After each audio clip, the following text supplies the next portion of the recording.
The old farmhouse located on Mulberry, KWPC 860 AM. I'm Brian Musell, joined by Joel Crosshauer. And guess what, folks? It's Friday Night Lights, Muscatine Muskie style. The 3-0 Muskies host the Johnston Dragons tonight in what should be an outstanding 4A non-district game, the last one before district play starts next week.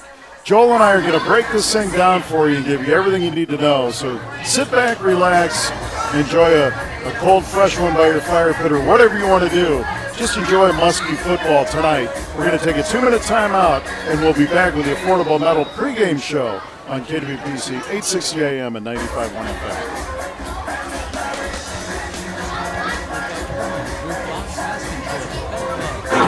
Bank is proud to sponsor the On the Money program at Muscatine High School.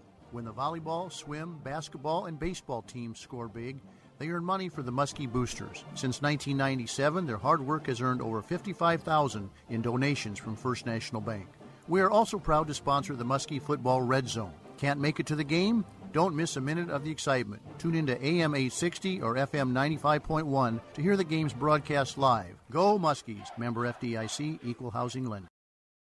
Need something fast? Come to Westside Store and grab a hot, fresh Godfather's Pizza. They're made with the freshest ingredients, 100% real meats, cheeses, and fresh vegetables. The Muskies and Godfather's Pizza, a winning combination. Call 263-7214 now to order yours tonight, or stop by the Westside Store on the corner of Cedar and Hauser. Hi, this is Brian Musell, voice of the Muscatine Muskies. Before each broadcast, I get a hot, fresh Godfather's Pizza from Westside Store, proud supporter of Muscatine Muskie Athletics. When my hair gets too long, I lose my edge. But when my cut's right, I'm right. I'm back to being me. My dimples activate. My cleft chin becomes cleftier. I get a twinkle on my tooth, and I speak fluent French. Garbage, chaise lounge, mayonnaise. Au revoir! Get in, get out, back to greatness. Download the online check-in app.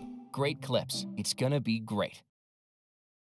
CBI Bank and Trust is pleased to be a voice of Muscatine Sports Booster and proud to be the corporate sponsor of the Muskie Mania program. Since 1995, it has resulted in donations totaling over $100,000 from the bank to the school. The money is used to pay for special non-budgeted needs. Watch the total grow on the CBI's Facebook page. And go Muskies. Aim high, bank strong. CBI Bank and Trust. Equal opportunity broadcast booth, and we're bringing you the Affordable Metal Manufacturing pregame show. Brian Musell, Joel Crosshauer here. Game number 4, Muskies 3-0, had a hard-fought 14-13 win a week ago against Davenport West. Johnston coming off a tough one. Johnston, of course, been a perennial top 5 team all season. They're 7th in the rankings, but really took it on the chin, got shut out 27-zip last week to Dowling. And Joel, tonight the key for the Muskies, they got their hands full because not only is Johnson making the trip here, they got a little bit something to prove after that shutout a week ago, but they got some horses we got to stop. Yeah, they're very big up front. They are one of the top running teams in the state of Iowa, and they ran against one of the top teams in the state in West Des Moines, Dowling. You know, Coach Tom Wilson's always got those guys ready to contend for a state title, not just, win a lot of games in the central part of the state. So what Johnston brings to the table is an offensive line that is huge. They average about 265, 270 along the front lines, and they're going to rely on their running backs who have a little bit of a Muscatine tie, so it should be fun. One of Muscatine's assistants, Coach Rush, his nephew is the running back for the Dragons. Jordan Rush, and if you remember Kaylee and Abby Rush, 2 fine Muscatine athletes here. That is their cousin, and he's a starting tailback for Johnston. So a fun little twist to the game from a family and a Muskie aspect. Well, and when you have a player who's averaging over 6 yards a carry like he is, it's assignment sound. We saw it in the sophomore game. They run a spread option attack, so they're not going to throw the ball a lot. Their quarterback, Nord, has only thrown the ball 35 times this season. Muscatine has a receiver in Eli Gay who has 32 catches on the season. So Muscatine's leading receiver almost has as many receptions as they have attempts as a team. So the trenches are going to be the key to this ball game. TD up front at the nose tackle for Muscatine and Dalton Sell at the defensive end. They're going to have a lot of onus to control the gaps of this big offensive line and the other defensive linemen and linebackers who are rotating through. But they're going to run some some sprint option to the outside and put a lot of pressure on those linebackers to make sure they're making the right decisions. Safeties have to play physical in the ball game tonight for Muscatine. Big key, obviously, for the Muskies and Jake Mueller's offense. He's a huge offensive-minded coach. Got to get more than 14 points than they did a week ago and only one touchdown. And they've got the three-headed monster that have been doing really well for them. Carson Orr has been a very efficient passer. He ranks 5th in the state of Iowa in 4A in passing yards. Tim Nimley also, obviously, a big key. 5th in rushing in 4A. And Eli Gay, 2nd in receptions in 4A. Joel, what do you look for tonight out of the Muskie offense against Johnston's strong defense? Yeah, I think you just have to keep doing what you know you're capable of, which is get the ball into your playmakers' hands a variety of different ways. That's in the screen game to both Nimley and Gay, but we also need one of the other receivers to step up. And in the big win a couple weeks ago in the overtime game, that was Cooper Zeck from the tight end position. So if Cooper can find some soft spots in that seam, Muscatine needs to be able to run the ball tonight, though, to set up that passing game to keep everybody honest so that they can run their screen game, run play action, do the things that they need to be able to do to be diversified on offense. And that's something, you think about analogies and you think about these games. This is a little bit like the Cobra and the Mongoose. You have the Dragons coming in. I love that. They come right at you. They're a very physical team. They attack, with precision, just like a Viper does or a Cobra. And the Mongoose, they have to be nimble on their feet. They have to avoid the bite. They can get bit a little bit because they're actually immune to the poison. But what they're able to do is they're able then to work their agility, work the angles, and eventually get to the head of the Cobra, which is what takes them out. And that's kind of what I think of the game plan the Muscatine's going to execute tonight. Take your shot, absorb it. Hopefully it doesn't bite you too bad, and then work the angles and go for the kill shot when it's available. See you there, folks. Not just sports, but you just got the Nat Geo update from Joe Crosshauer. And I got to admit, though, the honey badger, the honey badger can't absolutely. get killed. Anything in the weasel family. You can't do anything there. But Cooper Zeck, you're right, is a huge key to success for the Muskies. He's 2nd on the team with 12 catches. Want to mention one thing, though. Tim Nimley does lead the 4A in carries at 82 through 3 games. So keeping Tim upright and healthy and fresh all season's a big deal. He's going to take some shots tonight. And these games are important with the RPI. The first RPI ranking came out this week. Muscatine coming in at number 6. So their schedule is tough, and that's taking in all of their opponents over the 9 games. So the win percentage is very high for Muscatine's opponents. So it's really crucial. This game matters. I know you have the 5th-ranked team in the state in Johnston coming into town. Sometimes, it's non-district. Let's maybe take a break. There is no breaks because a win tonight could be the decision down the road as to whether you get that seed or you get a higher seed in the playoffs. So this is a huge game for the Muskies. Folks, the Mighty Muskie Marching Band coming out to entertain. We're excited. We're going to take a 2-minute timeout and come down and talk about other area action and give you the great clip starting lineups in a little bit. We're broadcasting live from the Uptown Motors broadcast booth, and you're listening to the Affordable Metal Manufacturing pregame show. Brian Musell, Joe Crosser. I'll be back in 2 minutes. You listen to Muskie Football on KWPC 860 AM and 95.1 FM.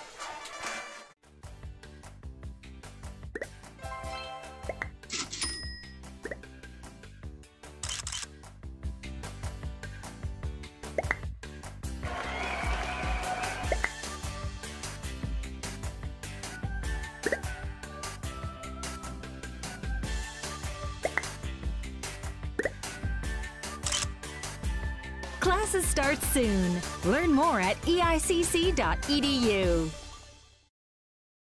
If your bathroom is dull and boring, stop by Rivo in Muscatine to view Kohler bathroom and kitchen products. Rivo's showroom will help you with ideas and work with you to create a custom design. Is your sink stopped up? How about a dripping faucet? Rivo's talented team is ready to handle your plumbing problems. Rivo is the area's leading plumber and is now available to customers on the Illinois side of the river. Rivo is family owned and dedicated. Enjoy personalized service located at 1010 East 9th across from Family Video in Muscatine. Like Rivo on Facebook for examples of their work. Uptown Motors reminds you It's time to winterize your vehicle, and Uptown Service is here to help. We'll inspect your vehicle's tires, belts, hoses, and more for the weather ahead and recommend any work to be done, including engine tune-ups. With winter driving comes an increased risk of collision. Uptown Motors has you covered with our new body shop. We make a stressful experience less painful with free estimates, loaner cars, and expert body repair backed by 50 years experience. We welcome insurance work and may be able to help with your deductible. Uptown Motors Service and Body Shop, Muscatine, just in time for winter and just in case. At Non-Emergency Transport, we serve as an extension to your family by providing prompt and comfortable transportation for the elderly, individuals in wheelchairs, medical patients, or anyone in need. Whether it's a doctor's appointment, hospital discharge, or even a family event, 24/7. Non-Emergency Transport services the Muscatine, Quad City, and Iowa City areas. Call 299-3513 today. Non-Emergency Transport, safe transport. That's our promise to you.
Folks, what an unbelievable rendition of the national anthem once again by the mighty Muskie Marching Band. Joel, we got some great games in the area again tonight.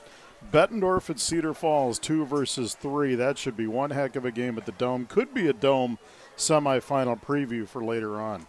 Yeah, that's going to be a really good football game.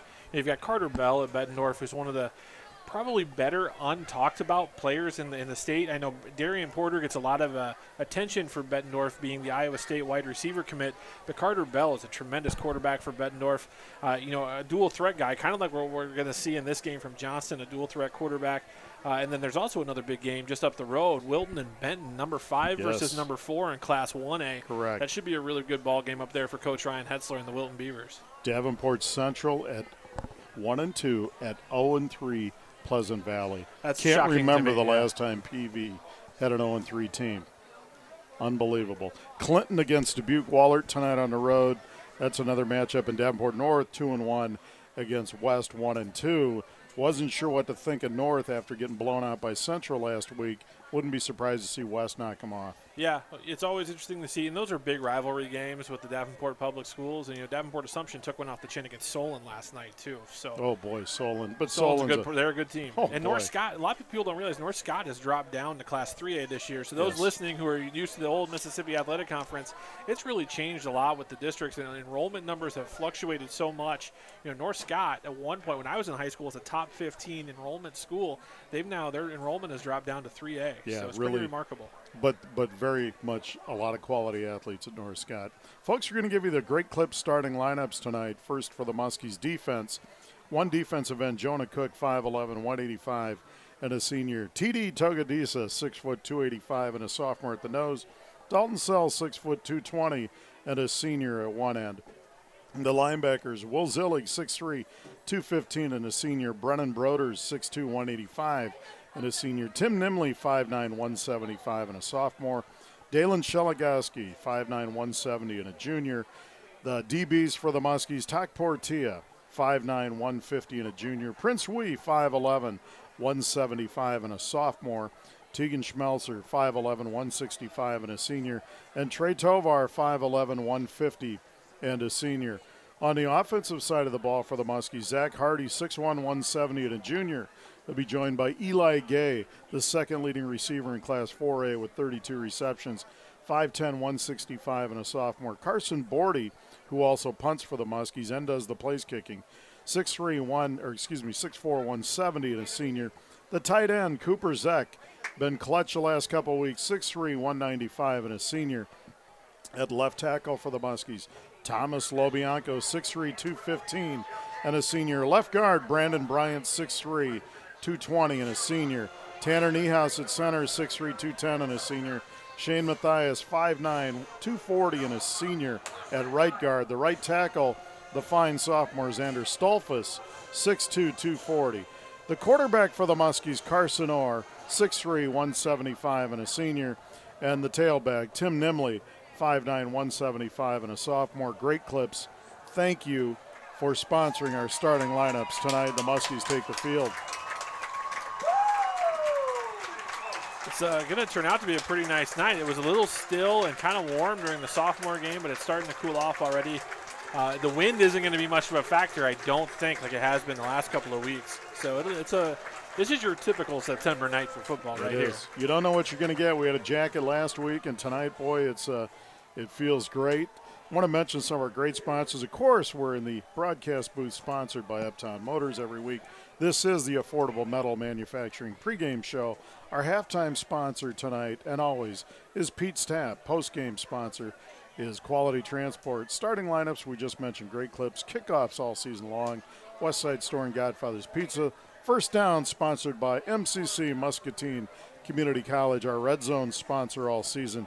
First National Bank of Muscatine. Every Point After Try, brought to you by Rivo Plumbing. Offensive and Defensive Player of the Game, brought to you by CBI Bank and Trust. Questionable Call of the Game, sponsored by Vision Center PC. Time and Temp sponsor, Kirk Butcher Plumbing. And Facebook Game Highlight Video, folks, and if you have Facebook, check that out. It's, 81. Still in the 80s, Joel, you think? It is 86 degrees. 86, right, okay. 86, thank you, Joel. We have 90 here at the station. 90 at the station. 90. Tim Scott chimes in. It's 90 at the station. Thank you, Kirk Butcher Plumbing, for sponsoring our Time and Temp, and we're ready to go as Nick Wagner will kick off, and there's the approach and the kick by Johnston, and the Muskies are going to have Tia take it at about the 15, 20, 25, dances out near the 30, and he's taken down there, and the Muskies will have their opening drive of the night on their own 30-yard line. Just underway. 2-1 Johnston ranks 7th in 4A, and the Muscatine Muskies 3-0, looking to get a little respect tonight with a big W. Yeah, and this is a huge drive right here. Getting a good return out over the 25-yard line, just shy of the 30. This is good field position to start your first drive. Muskies go empty on first down with trips right and twins left. Orr barks out the signals. Carson back to pass, sets, pumps, rushes on, pressure, and he goes down. He's going to gain about a yard.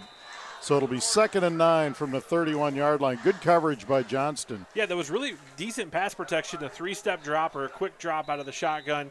Just no one was open, and good job by Carson to fight through and get a yard there and keep it from being a sack. Decent pass protection, though. Huskies have Gay and Bordy to the right, Hardy left, Zeck at H-back, Nimley behind Orr. Tim gets a snap. Gets the handoff. He's going to be buried for a loss as Johnston bringing 3 or 4 players on that one. And Tim will probably lose a yard, and he does to the 30. It'll be 3rd and 10 Muskies. Yeah, and the strength of their defense is right up there, up the middle for Johnston. They've got some good size, number 62 right there up front. Had a loss at Aaron Potter, 6'1", 250 pounds right there on the nose. Good big front. 3rd down and 10 Muskies, their own 30-yard line. Opening drive of the game, 10:49 left in the first, and we have no score. One of the things I didn't mention in pregame, Johnston with 4 interceptions in their first 3 games, so pretty active secondary as well. There's a give to Nimley over the left side. Tim cuts it back over the 30 and out near the 35. Wrestled down to about the 37, a gain of 7, but it'll be 4th and 3 for the Muskies, and they're going to bring on the punt team. Yeah, good run there on 3rd down. Almost broke a tackle to get that first down. Anthony Coleman retreats for Johnston, and he goes back to about his 25. Carson Bordy stands on his 23 to punt this one away. Community Bank and Trust, putting people first and bringing you Muskie football. There's a high snap over Bordy's head. He chases it down, ball on the ground, and it's going to be on the ground still, picked up by Johnston inside the Muskie 5, and the Dragons are going to have 1st and goal just like that on the Muskie 4-yard line. Not the kind of start Coach Mueller would have wanted. Yep, that's one of those, the errors that you want to try to avoid, but it happened. You got to move forward now, and then your defense has to bow their neck and see if they can hold it to a field goal opportunity here or get a turnover themselves. We saw it in the sophomore game. 9:49 left, or 9:59 left here in the first. 1st and goal, Johnston from the Muskie 4 after the snap that went over the head of Carson Bordy. And the quarterback is going to be the freshman, Noah Stortz, 6'2", 185. We were wondering who was going to get the start. Rush in at tailback. There's an option to the right. Stortz keeps it. Nimley with a hammer. Maybe gained a foot or 2, but it's going to be 2nd and goal from the 4. Yeah, every time you get a chance to put a hit on the quarterback, you have to do that in this option offense. And he kept it, and Nimley took care of him. No gain on the play. 2nd and goal, Johnston on the Muskie 4. And now we've got some clock issues. The clock did not start on that last play because it's still at 9:55, and now it's going. 2nd and goal, Dragons. They've got Williams to the left, Coleman to the right. There's Stortz, throws it. There's an uncovered receiver in the corner of the end zone, wide open. Touchdown. The Muskies blew a coverage there, Joel. I mean, there was a misalignment, yeah. And Peyton Williams gets it, the big tight end, 6'6", 230, on a 4-yard touchdown pass, 9:37 to play in the first, and it's 6-zip Johnston. Yeah, there was just a misalignment there. No one, open receiver, completely uncovered. And I still think that was actually a running play based off the alignment action, and that's just one of those automatics between a quarterback and a receiver. There's the PAT attempt, and the kick is good. 9:37 to play in the first. It's Johnston 7 and the Muskies nothing. We're stepping away for 60. You'll listen to Muskie football on KWPC 860 AM and 95.1 FM. Home is your most valuable asset. Protect it with a metal roof from Affordable Metal Manufacturing. After a hailstorm, we had damage to our roof. We got a new steel roof from Affordable Metal. The service was excellent. The contractor put it on really fast, and my wife and I love that our new steel roof has added value to our home. Call Affordable Metal Manufacturing in Muscatine at 563-264-8212 and ask about their standing seam roofing sale. FDIC Equal Housing Lender. Hi, it's Tim Scott. You know, it's good to have somebody you can trust when your home gives you a headache. Protect your home with Bosch Pest Control. Bed bugs, Asian beetles, spiders, fleas, crickets, termites, moles, and more. Bosch Pest Control uses cutting-edge technology to protect your home from these annoying pests. Bosch Pest Control is always training their technicians so they'll be able to provide you with the best service and protection. Bosch Pest Control, across from Harper's on Grandview Avenue, South Muscatine. Don't squash them, Bosch them.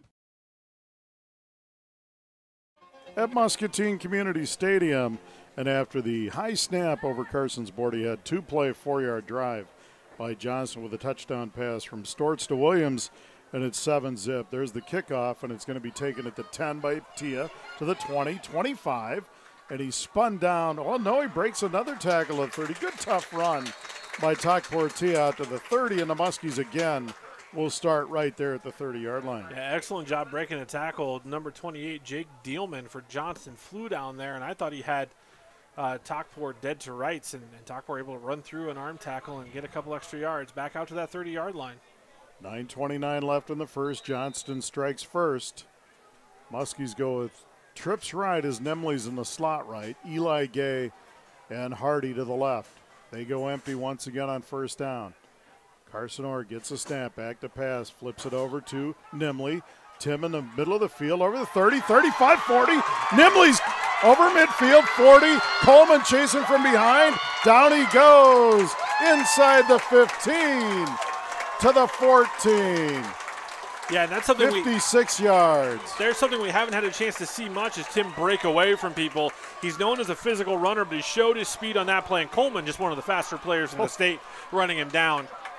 Coleman chased him down, and Muskies go a little wildcat now as Orr splits wide right with Bordy. So Eli Gay and Nimley in the backfield. And Orr's a good enough athlete. He can catch the ball if they want to do something tricky.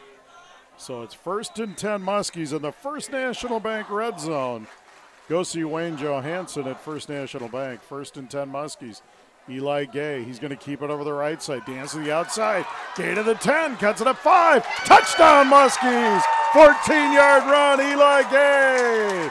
Great play call by Coach Mueller. And the Muskies are a PAT away from tying this thing up.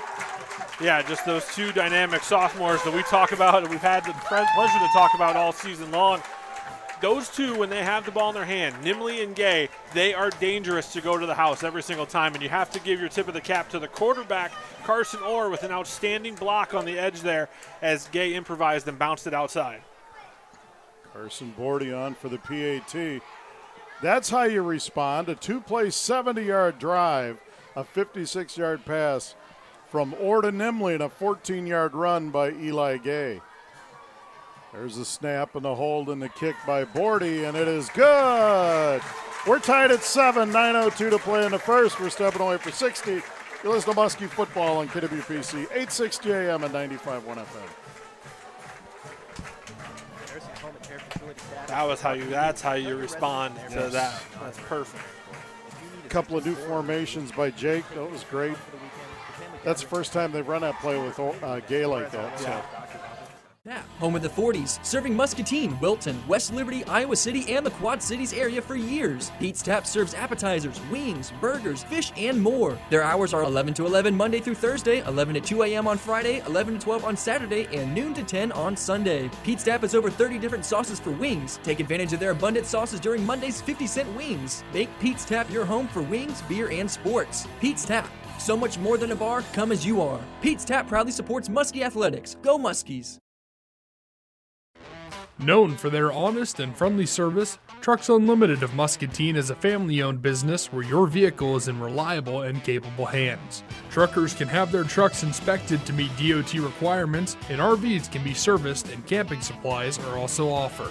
Schedule an appointment to get your air conditioning checked for your truck, big rig, or motorhome. Come in and visit Bridget and Marty Mills, owners of Trucks Unlimited, located on the corner of Mittman and Highway 61. And it's going to be taken by one of the upmen for Johnston. He's over the 35 and taken down right there. Good coverage by the Muskies. Joel, they're trying to keep it away from Coleman back there. Yeah, dangerous return game, and that's been a little bit of a bugaboo for Muscatine these first couple of games. They've had some kicks go the distance and come back, so trying a new game plan, squib kicking, gets the ball right around the 37-yard line. Didn't get past that second line like I think they were hoping to, but good job of covering that kick for Muscatine. 37-yard line for the Dragons, 1st and 10. 8:57 to go in the first quarter, and if you're in the neighborhood, pop on over. We're tied at 7. Johnston and the Muskies. Stortz gets a snap. He gives to Rush, and right up the middle, Zillig meets him in the hole, and Nimley and company take him to the ground.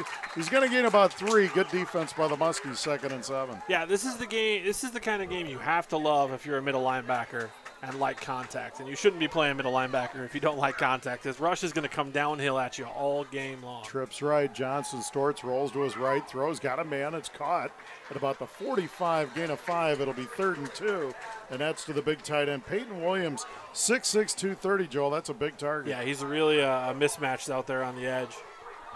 And they hurry up to the line of scrimmage, so they're playing some tempo here. Rush goes wide left on 3rd and 2. The freshman quarterback Stortz, he gives it over the left side. He's over the 45.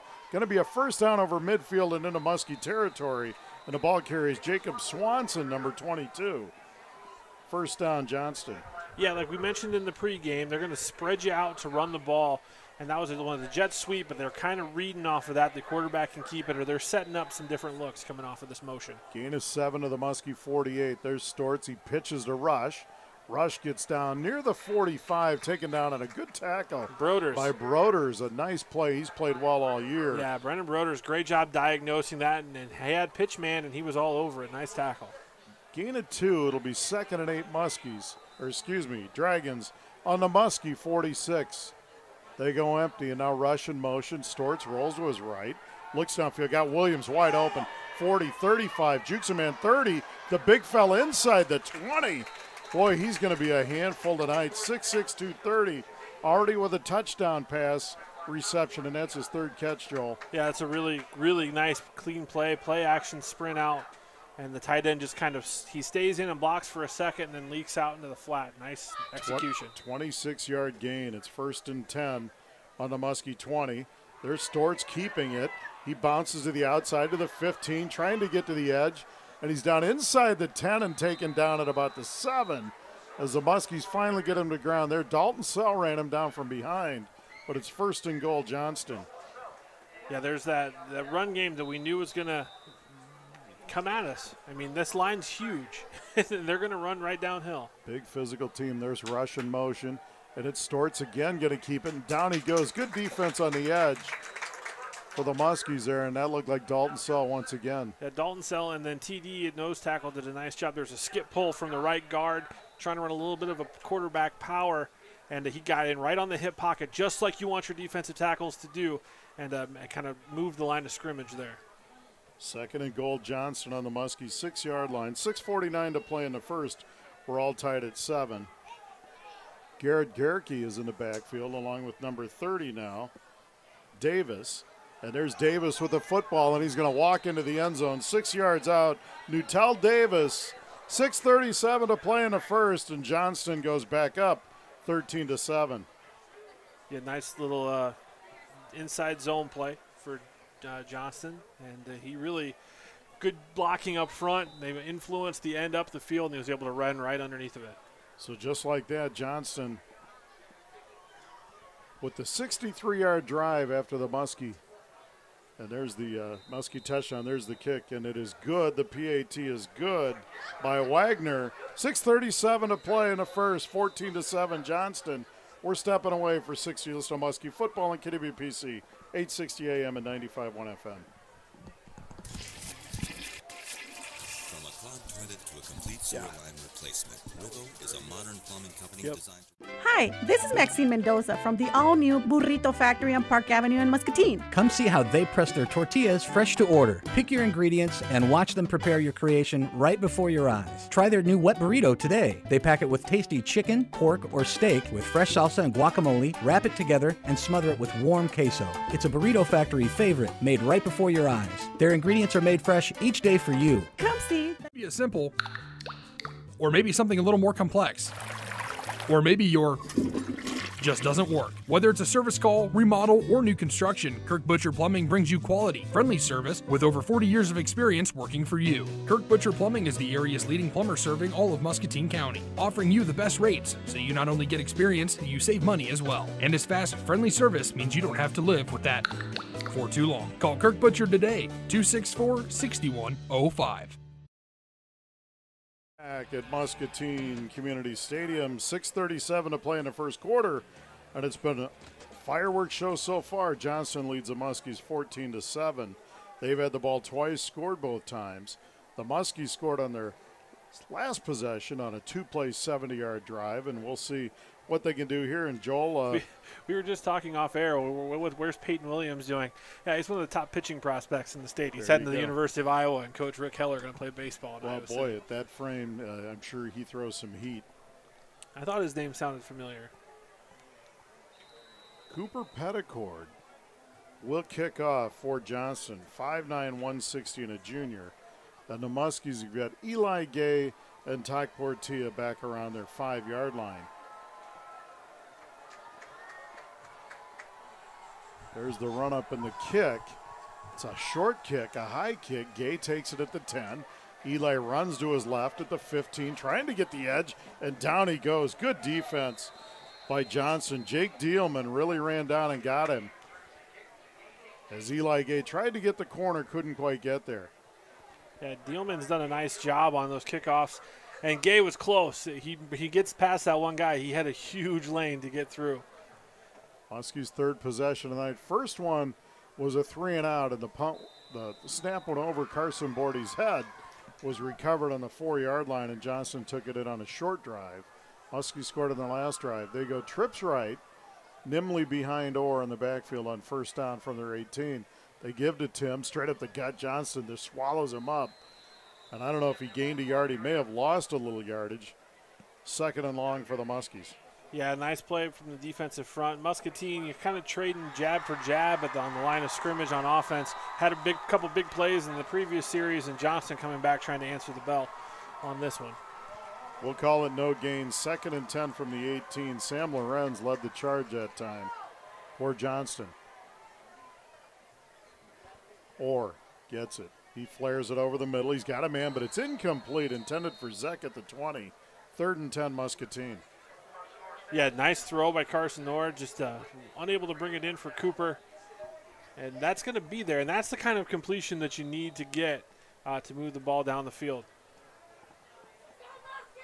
Vision Center PC bringing you Muskie football.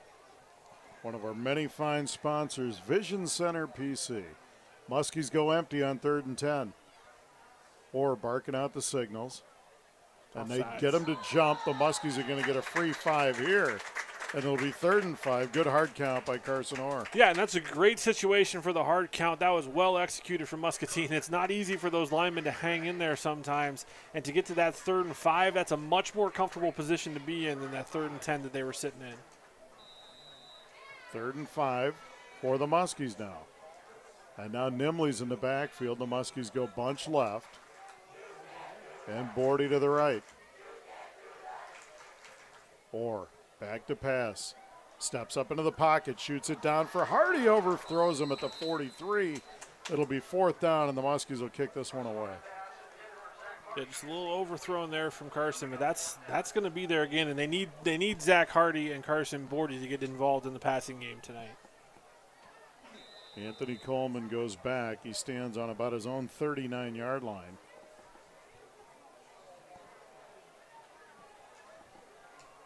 And Carson Bordy to punt. He'll catch this one on about his 9. Steps into it, the left footer.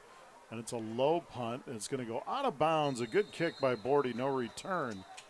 They're going to spot this at the 37-yard line. So 40-yard punt, no return. It'll be 1st down Johnston on their own 37.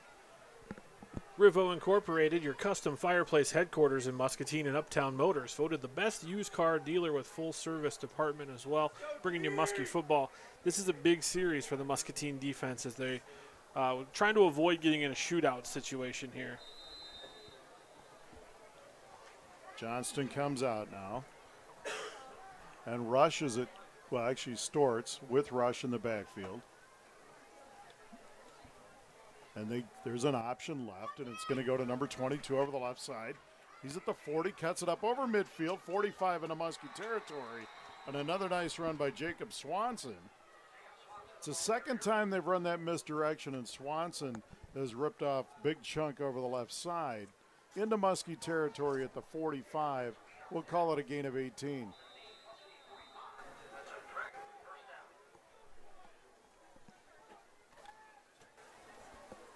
5:15 left here in the first quarter. 14-7 Johnston. Twins left, Twins right. There's a motion, man. Now Storts is going to keep it, and he's down to about the 42. Good play by Will Zillig to get him to the turf. Going to be at the 41, 2nd and 6. Yeah, Will started off really well tonight. He's had a couple nice plays from his middle linebacker position. Boy, Johnston runs a lot of players out there, Joel. They get a lot of guys involved in this offense. Well, and their tempo has been nice. I mean, they've slowed it down. Like here, they've huddled. You know, they've kind of changed speeds a little bit, keeping Muscatine off balance. Quincy Hale's in the game along with Moore. They've got a slot man here, Brisbane. Storts, he gives to Rush over the right side, and he gets inside the 40 to the 37. It'll be 3rd and 2. Good tackle there for the Muskies. Tony Nitzel, one arm and all, Tony Nitzel, playing with a big club on that right hand. The big thing is to get Johnston off of schedule. Right now they're getting 3-4 yards a pop on their first and second down, and that's made them into third and short. 3rd and 2 from the Muskie 37. There's a rush. Muskies get him to the turf. He's going to be short. He'll gain about a half a yard. It'll be 4th down and just a shade less than 2. Shelengowski blew that one Yeah, out. very nice play by Nimley and Shelengowski, it looks like. I think they're going to go for it here, though, Brian, given where they're at on the field.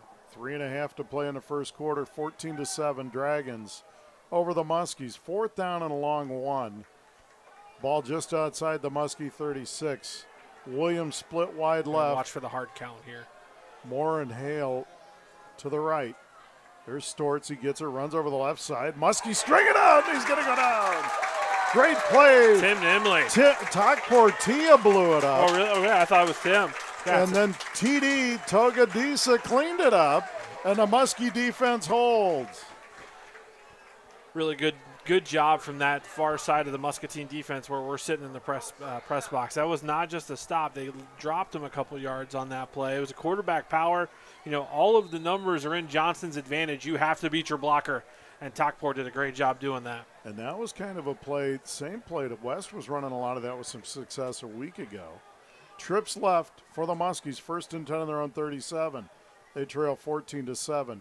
There's Orr, throws it, got Gay, and he drops it over the middle of the field. Just a shade behind him, or Eli Gay may have taken that to the house. Yep, great opportunity there for a big play, and come back to it. It's going to be there. It'll be there, 3:13, and boy, Joel, that would have brought this late arriving crowd, but they're late arriving because the soft started a half hour early. Would have brought them to their feet. 2nd and 10 Muskies. We'll have fun talking to the sophomore coaches at halftime. They played a great game. Sophomores go to 4-0 with a big 28-14 win over Johnston. Gay in motion across formation. Orr gets the snap, gives to Nimley over the left side. Tim, 35, dances outside. Good defense by Johnston. Number 21 in that play, Nathan Newcomb, got him to the turf. And he's going to lose 2. It'll be 3rd and 12 Muskies. Yeah, good tackle. The pursuit that we've seen from Johnston's been really nice. Muscatine, though, we've talked about it. They're close to getting those angles. It's going to be there. They just have to keep attacking. Trips right. Muskies go empty on 3rd and 12. A little Raider package here. Little Raider. You're not sure who's coming, but they are coming. Just block your gap. You'll be fine. They're showing this. Hawkeyes do this a lot on 3rd and long. Yeah, Coach Fields going to call timeout. Because Carson was looking over, and it's 3rd and 12, timeout Muscatine. We're going to leave it right here. Yeah, explain that, Joel. So what the defense is doing, they're in this Raider situation where they're all standing up, they're moving around. The thing is each one of those guys is blitzing a gap. They have an assignment. So offensively, you very rarely are blocking men anymore. You're zone blocking, even in pass protection. You have your gap. It's usually your inside shoulder. So if you protect that inside, if everybody does their job, even if you don't know what's coming, whatever is trying to cross your face or whatever is trying to attack your gap, that's who you block. The quarterback is going to be responsible for one man that he has to read and get the ball, but if you all do your job, there will be that 2 to 4 seconds of time to get the ball out or to improvise. Second question, you see that the offensive line knows their assignments. Do some of the receivers adjust their routes? Do they have a different route to run? That's a system-to-system thing. I know in offenses that I have coached in, you had some option routes that you may try to attack the seam because if it's linebackers playing the game, there's a lineman is either dropping or a linebacker's coming or the linebacker's dropping. So if you try to quickly attack right over their head, there's usually some holes. Good stuff there from the coach. Empty on 3rd and 12. Orr back to pass, sets, pump fake. Now he looks, now he shoots it for Zek, complete.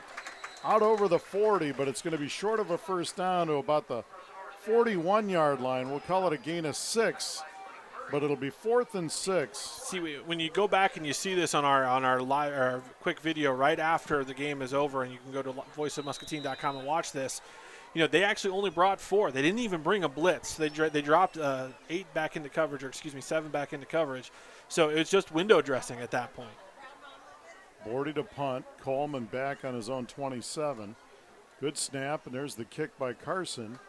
And it's going to be to Coleman. He retreats to the 25, to the left. Talk Portia in pursuit. He's 25, 30, 35, over the 40 and ridden out of bounds over there. Will Zillig by doing a nice Zillig job. again. He's been a tackling machine tonight. And it's out over to the 41, a 16-yard return. And that was a good punt. Carson's had a really good job this year of getting it on the ground and getting some really friendly rolls. Coleman, though, doing exactly what you want your returner to do. Don't let it get to the ground. He caught it in the air, he sprinted over and was able to make something out of it. And that's why we can see why he's heading to North Dakota State next year to play football. Showed some great speed. Williams, a big tight end, flanked wide right. And they've got Murray wide left on first down. Stort's a freshman quarterback.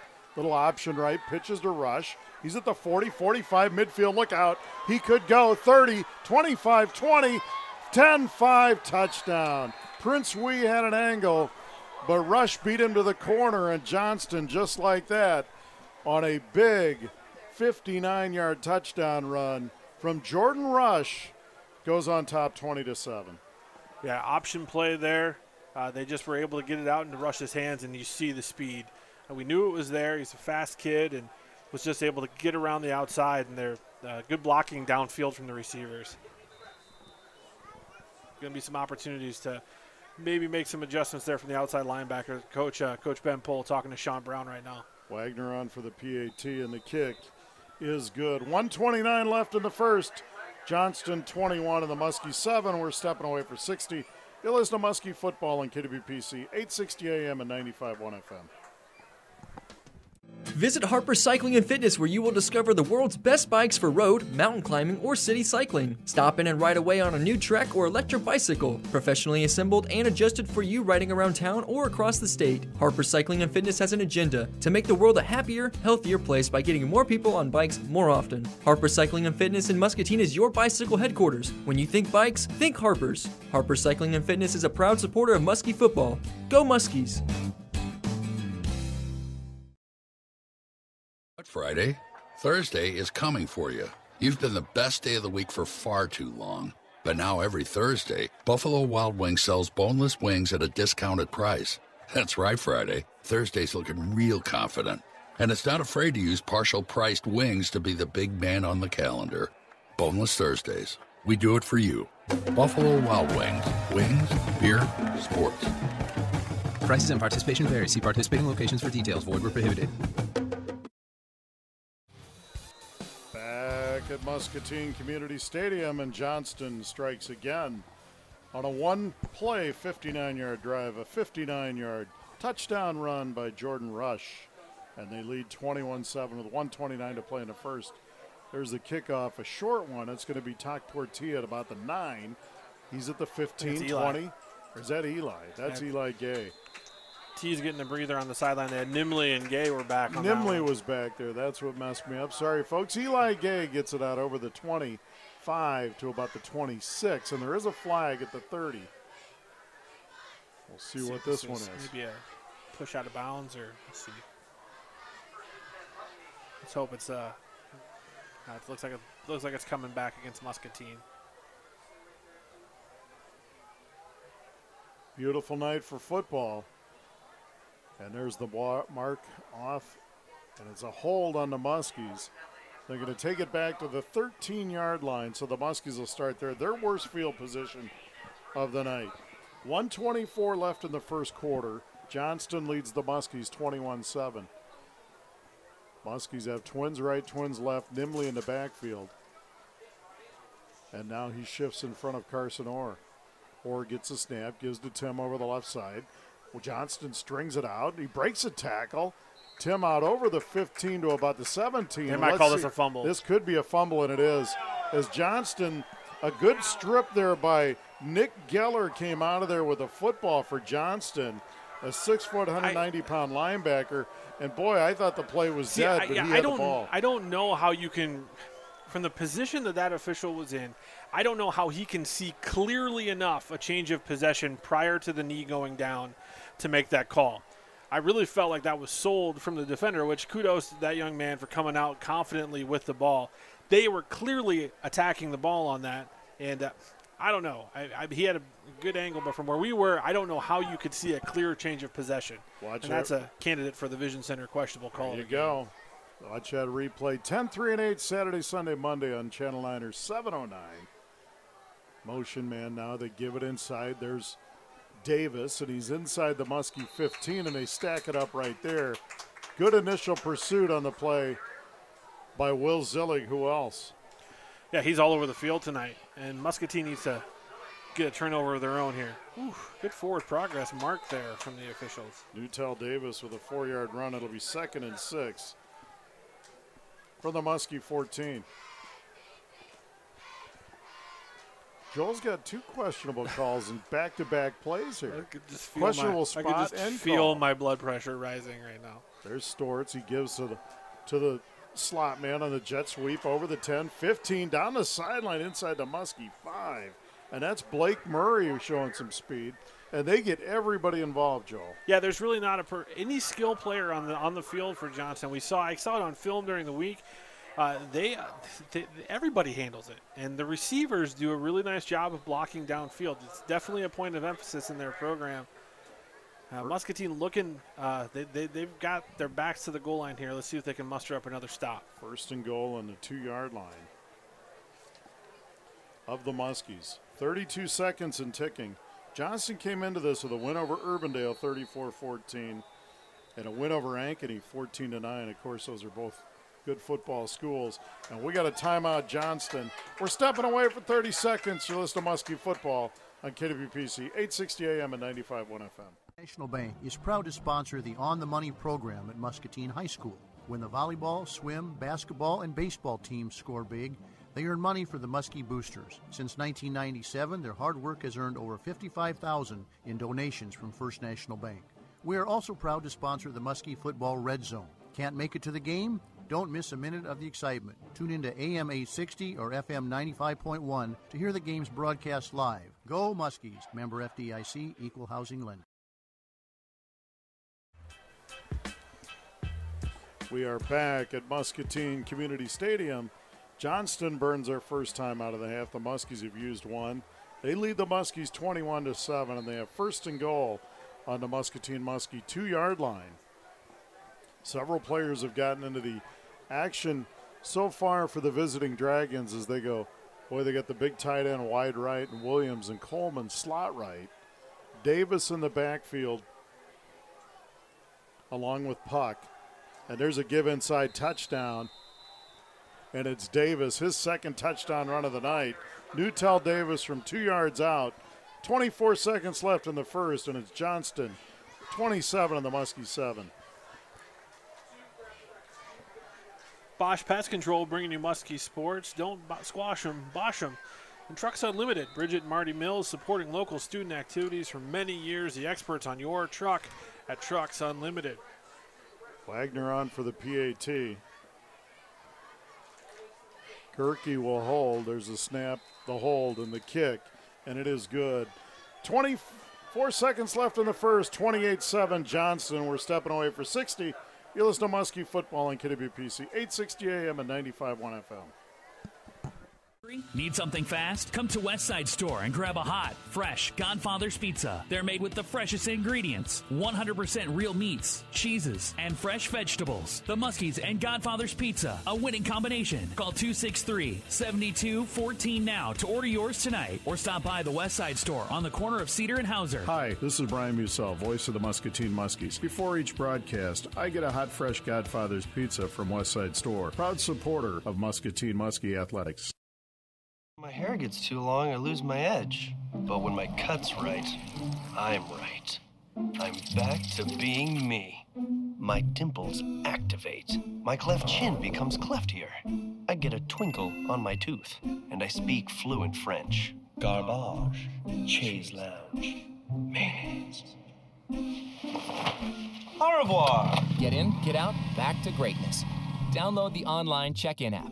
Great clips. It's gonna be great. Back at Muscatine Community Stadium, Johnston with another touchdown on the board. Petticord will kick off, and the Muskies have Tak Porti and Eli Gay back on their 8, and this one's going to be Eli Gay at the 10. He's at the 15, 20, dance to the right, 25, and he's going to go down right there at about the 26. First and 10 Muskies right there. And Joel, Johnston, very impressive first quarter thus far. Muskies need to sustain some offense here. Yeah, they've had a hard time, on first down. That's been the real factor. The drive where they had success, they had a 6-yard gain on first down, and that led to the Nimley big play. Right now, Muscatine having a hard time getting on schedule, and that's something that we may see a screen, maybe something nice, easy completion for Carson Orr to get the passing game going. Something that Johnston's been able to do so well on offense is have a good first down play. Muskies with twins left. Zek to the right. Orr back to pass, rushes on, steps in, throws over the middle, incomplete. Intended for Nimley. It'll be 2nd and 10. Yeah, and there was that attempt to get that nice, easy completion to Tim out of the backfield. But the pressure coming from the interior defensive line from Johnston, just getting in the throwing lane, causing Carson Orr to throw that ball just a little bit higher than he wanted to. 2nd and 10 Muskies, they're on 26. 13.9 seconds left here in the first quarter. They trail 28-7. Hardy to the right. Gay wide left, and now Zek goes in motion. Orr back to pass, throwback screen to Gay. He splits a seam. Eli out over the 30, and a good open field tackle that time by number 6 for Ankeny Garrick. Boy, that could have gone a long way. Yeah, really good tackle. Really good execution there for the Muskies. That's at the end of the quarter here. End of the one. It's 28-7 Johnston. We're stepping away for 60. You're listening to Muskie Football on KWPC, 860 AM and 95.1 FM. CBI Bank and Trust is pleased to be a voice of Muscatine Sports Booster and proud to be the corporate sponsor of the Muskie Mania program. Since 1995, it has resulted in donations totaling over $100,000 from the bank to the school. The money is used to pay for special non-budgeted needs. Watch the total grow on the CBI's Facebook page. And go Muskies. Aim high, bank strong. CBI Bank and Trust. Equal Opportunity Lender, member FDIC.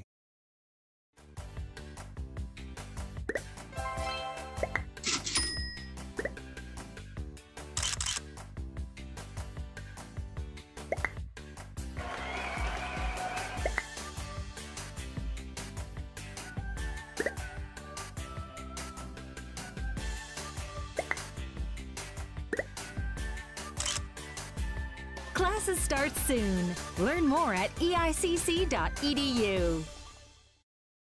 Muscatine Community Stadium, 1 quarter in the books. And Johnston leads the Muskies 28-7. 3rd down and 5 Muskies from their own 37. There's Orr. He fakes a handoff, throws over the middle, and it's deflected and incomplete. And it'll be 4th down for the Muskies. Yeah, defensive line active again for Johnston, getting in the throwing lane there and batting down the pass. Coleman retreats. Bordy comes on to punt on 4th and 5. Coleman stands on his own 33-yard line.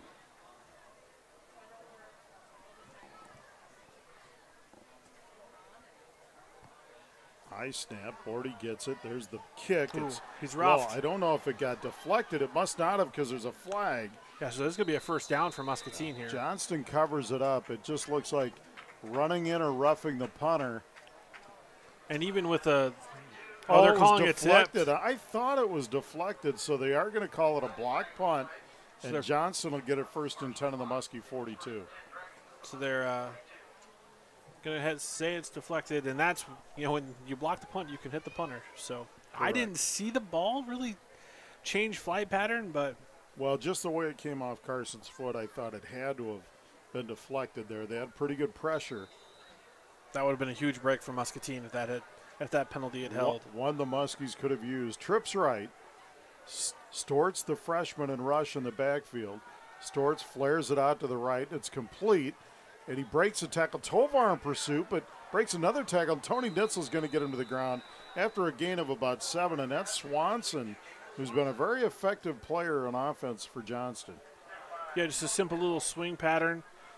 Out for, and I've been really impressed with how this young freshman's throwing the ball. The few throws he's had tonight. Noah Storts for Johnston. He throws a nice football. Yes, he runs the offense extremely well for a freshman. A 6-yard gain 2nd and 4, Johnston on the Muskie 36.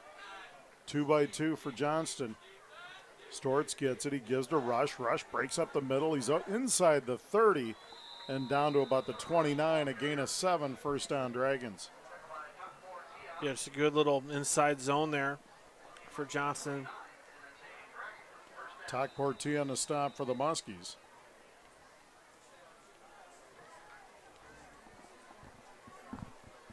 Now Johnston being deliberate. The first quarter, first couple possessions, Joel, they were really up-tempo, and now they're just kind of taking their time. 2-by-2 here is Rush again with Stortz in the backfield. Stortz, little option left, pitches to Rush. He's at the 30. Now he's down near the 20. He's down to the 21. We'll call it a gain of 8. 2nd and 2. Yeah, well, just the variety of their offense, coming inside, outside, running option, jet sweep, swing pass. We've yet to really see them challenge the ball downfield, though. I don't know. I didn't see a lot of that on some of the tape I saw earlier this week. So it'd be interesting to see. It looks like it's more of a lateral option or a lateral offense. Really work the edges. It's 2nd and 2 from the Muskie 21. Trips right. Now Hale goes in motion. They give it to Hale on the option right. He's got some room. He's at the 15 and down. First down there. Good tackle. Tovar in on the stop along with Toc Portia once again. And Tia's made the last 3 stops for the Muskies. Blake Murray, wide receiver out there for Johnston. Really nice job blocking. And it's just something right now it's frustrating if you're a Muskie fan to see how the Johnston offense is moving. But they're doing it with 11 guys really executing. Muscatine's not playing bad defense. There's just been some really nice execution from Johnston. 6-yard gain, 1st and 10. Johnston on the Muskie 15. Trips right. Now they've got Hale in motion, and it's a keeper by Stortz. A quarterback, Broders, gets on top of him and takes him down near the 10. And we're going to call it the 10, so it'll be 2nd and 5. Johnston. 9:20 and ticking here in the first half. And Johnston leads the Muskies 28-7. And folks, stay tuned at the half for the Pete's halftime show. We'll have sophomore coach Mike Truitt, whose team won 28-14, the 4-0 Muskie sophomores. And Ben Nitzel will break down the first half of this game. Joel will give you stats and first half recap. 2-by-2 for Johnston, 2nd and 5 from the Muskie 10. Stortz and Rush in the backfield. Stortz gets it, gives to Rush. Rush dances to the left, down near the 5, and it's going to be a first down inside the 5 to the 4. 6-yard run, 1st and goal, Johnston. It's hard not to work a pun with a quarterback named Noah, and they're running a 2-by-2 formation there. There you go. Line them up. And folks, remember, you can watch this broadcast immediately after the game on the voiceofmuscatine.com. If you didn't make it out here, you can watch this game. There's Stortz. He gives to Rush. He pounds it into the middle, but he's taken down by Sell.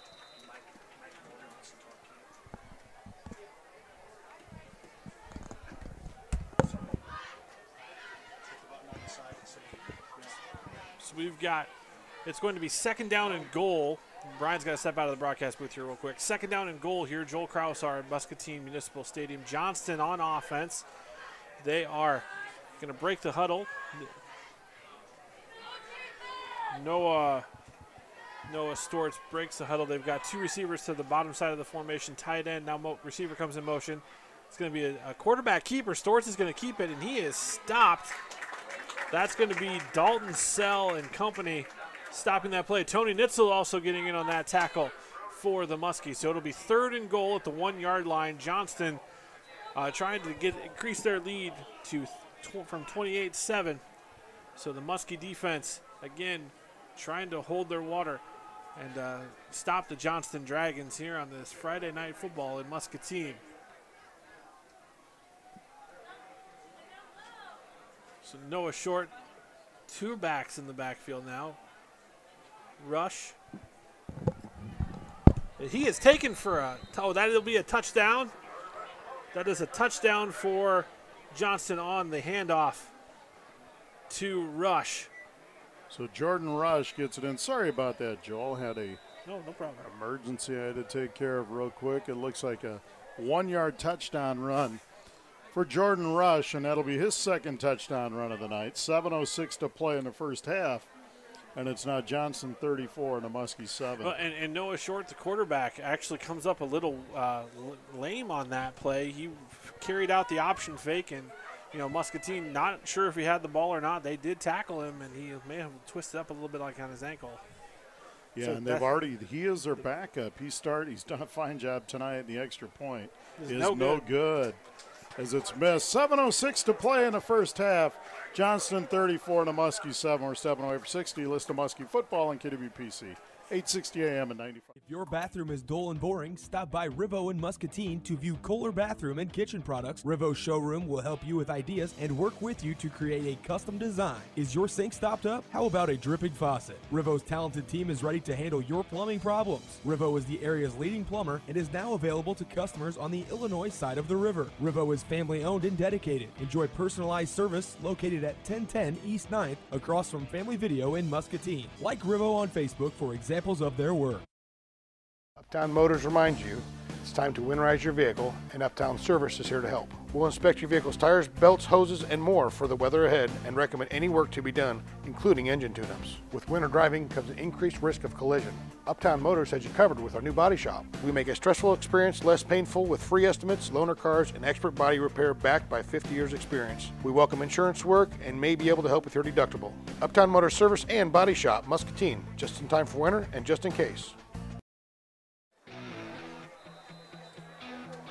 We are back at Muscatine Community Stadium, and Johnston strikes again. The PAT no good, but they lead the Muskies 34-7 with 7:06 left here in the first half. Wagner now will kick off, and it's a good one, and it's going to be taken this time by Eli Gay. He's over the 20. Eli danced the outside and hit hard and out of bounds at the 25, and the Muskie offense comes out. 7 minutes to play in the first half. And, Joel, it's important for a team that's had success like the Muskies, 3-0, and like you said, you don't have to go out and score 30 points. Well, you just got to get a first down and another first down and build on it. There's no 30-point play. We saw that just the other night in the Bears-Packers game. Oh, don't. It takes don't bring that up. But it takes some time, and you just got to chip away at it. And all three phases of the game have to just take it one play at a time. Orr over the middle. He's got his man Zach Cooper over the 40 to the 44.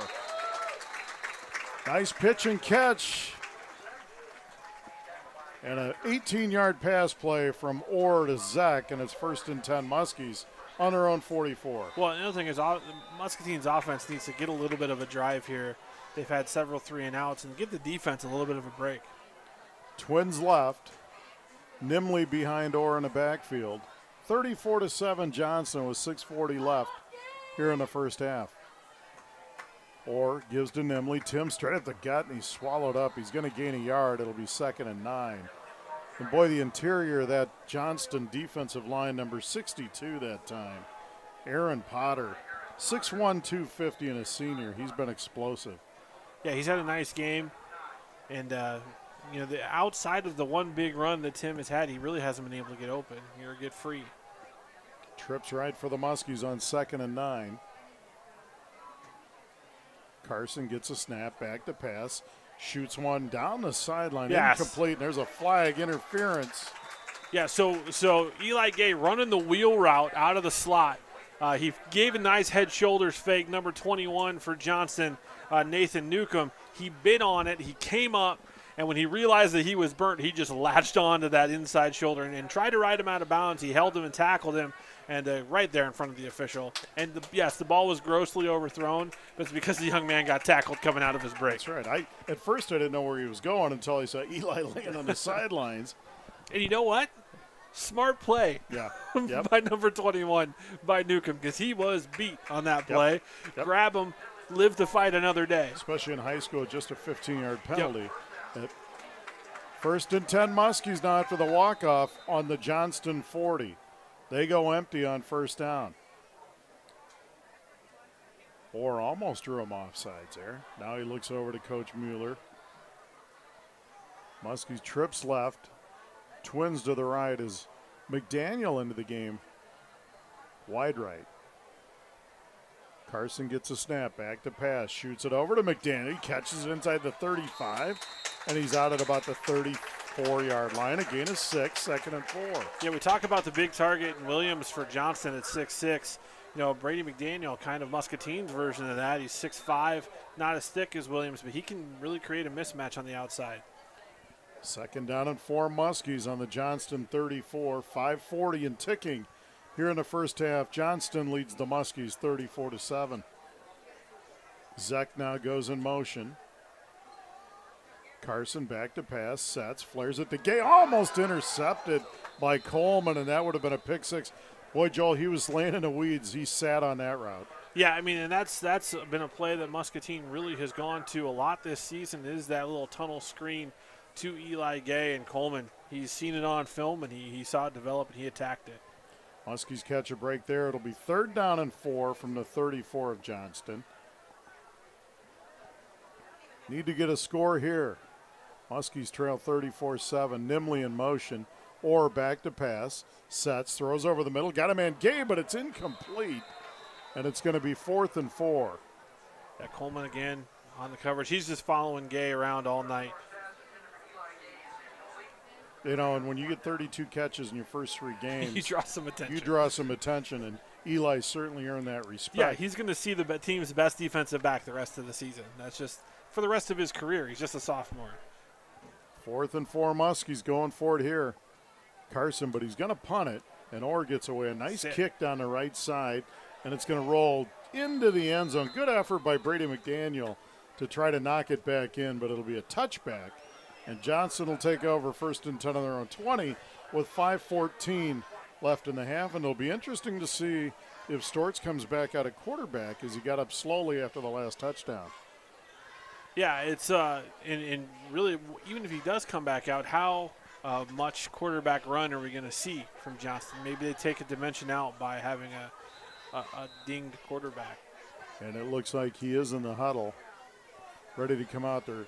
Starting quarterback the first 3 games was number 10, Andrew Nord, and he was dinged up a little bit last week in the loss to Dowling. Stort's been a fine freshman player. He's kind of limping coming off the field. So he's out there. He's got Davis in the backfield with him. He's got twins right and Williams split wide left. They give to Davis. The Muskies stack it up. Zillig and Sell in on that one. And it's going to be a gain of a couple, but good defense by the Muskies. Yeah, Davis is a big physical back, too. And really nice job from Muscatine's interior defensive line to eat up the blockers, letting Zillig run free on that play.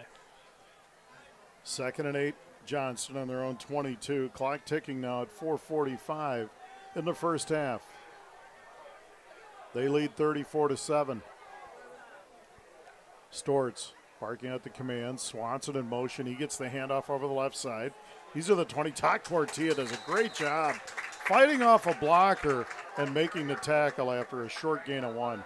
Yeah, great job from the safety Tia to come up and make that play. 3rd and 7, Johnston. Big opportunity for the Muskie defense to hold here and give their offense another shot before the half. 3rd and 7, Johnston, their own 23. 4 minutes left in the half. Stortz barks out the signals. He has Rush to his right. Muscatine didn't go off sides on that. Nice job. Now they realign. Stortz gets it back to pass, sets his feet. Going to take a shot downfield, and it's intercepted at the 48. Tuck Cortia with the pick, and the Muskies get a big turnover. And really, if you're Johnson, not a lot to lose. It's kind of like a punt there. Yep, trying to get down to the big 6'6" receiver and Williams downfield. And just nice job from Tokpor to get over to his half that he had covered and get a nice interception there. Muskies will get it first down on their own 49-yard line with 3:42 left in the first half. In those turnovers like that, yes, it's kind of just like a punt there for Johnston, but psychologically that can make a huge difference. Having a defense get themselves off the field, create a turnover, and give your offense a chance at midfield. Twins left, twins right on first down. Carson Orr back to pass. Carson sets, looks, going to take a shot, and there's a hold on Zach or an interference. Take your pick. Yep. Muskie's going to get a flag here in their favor. Yeah, really good play call there from Coach Mueller. Pump and go off of that tunnel screen. Bring your slot receiver, who they think is going to block. He runs right through the contact, and when they realize that they're beat, they just latched on for the hold. Really, really good execution there from Muscatine. There's the holding call on Johnston, so the 10-yard walk-off should be 1st and 10 on the 41, and they do move the sticks now. So 1st and 10 Muskies on the Johnston 41. Trips left. Nimley behind Orr.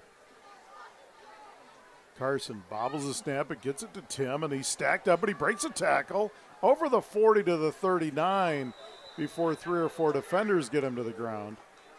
Tim Nimley, such a tough runner. Yeah, really. Short gain of 2. Good hard run, but good to get positive yardage on first down, something that in the first quarter Muscatine really struggled with. Hardy to the left. Gay in the slot Uncovered right. guy out here. Carson Bordy, you're right, uncovered, wide right. On 2nd and 8. Nimley gets it again over the left side. Tim breaks a tackle. Down near the 32. He's going to be short of a first down. Another good run. It'll be 3rd and short. Yeah, really good run again.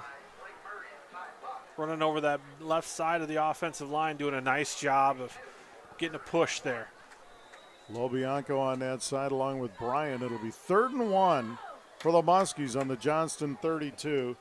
2:57 left in the first half. Johnston 34 and the Muskies 7. So we're moving our 2 of our top receivers to one side of the field here, and Eli isolated on the other. See if there's. Now Gay goes in motion on 3rd and 1. They give to Nimley over the left side. First down 30, 25, and he's stacked up at the 23. He's going to gain about 9 first down Muskies. One of the things I've always loved about Jake Mueller and his offensive design is how he utilizes formations. And that after motion, he had every single receiver on the wide side of the field creating an unbalanced situation. They ran against the unbalanced situation and were able to get the edge. Their nice job formationally to create an opportunity for that first down. 8-yard run. It'll be 1st and 10 Muskies on the Johnston 24. Or back to pass. In the middle to Nimley. Tim breaks a tackle at the 20 and down near the 15, inside the 15. And he may have a first down at the 13. And there's that screen game. You know, a lot of attention drawing to number 23, Eli Gay, on the outside. That time they had some fake screen action going away and brought Tim Nimley on the middle screen from the other side. Going to spot this at the 14. It says first down as they're moving the chains just now. There's Wildcat, and they get it to Gay. They scored on this earlier, but this time Johnson strings it out, and he's going to go down. After a short gain of maybe a yard, it'll be 2nd and 9. I like the energy that we're seeing from Muscatine's offense right now. Like I said, that interception seems to have given them a little bit new breath here. And Coach Mueller is trying to call timeout. Nobody is seeing him. Wanted a timeout. He gets it with 2:01 left. Tanner Niehaus on the ground, and he's getting up slowly. Not sure if he got dinged up. Yeah, and I think the frustration there is about 7 seconds ran off the clock while Coach Mueller was trying to call timeout for Muscatine. If anything, you had a player down on the field. That should have been an automatic stoppage of play, and then to get Muscatine to get a timeout, that's a frustrating situation for a coaching staff. Niehaus goes to the ground on the sideline, and Nicole Calvert working on him a little bit. Might have got the wind knocked out of him. We'll see what's going on there. He's a veteran offensive lineman, and he missed the first game of the season, so they've had some backups. Get a lot of snaps and meaningful game time. So the Muskies come out now.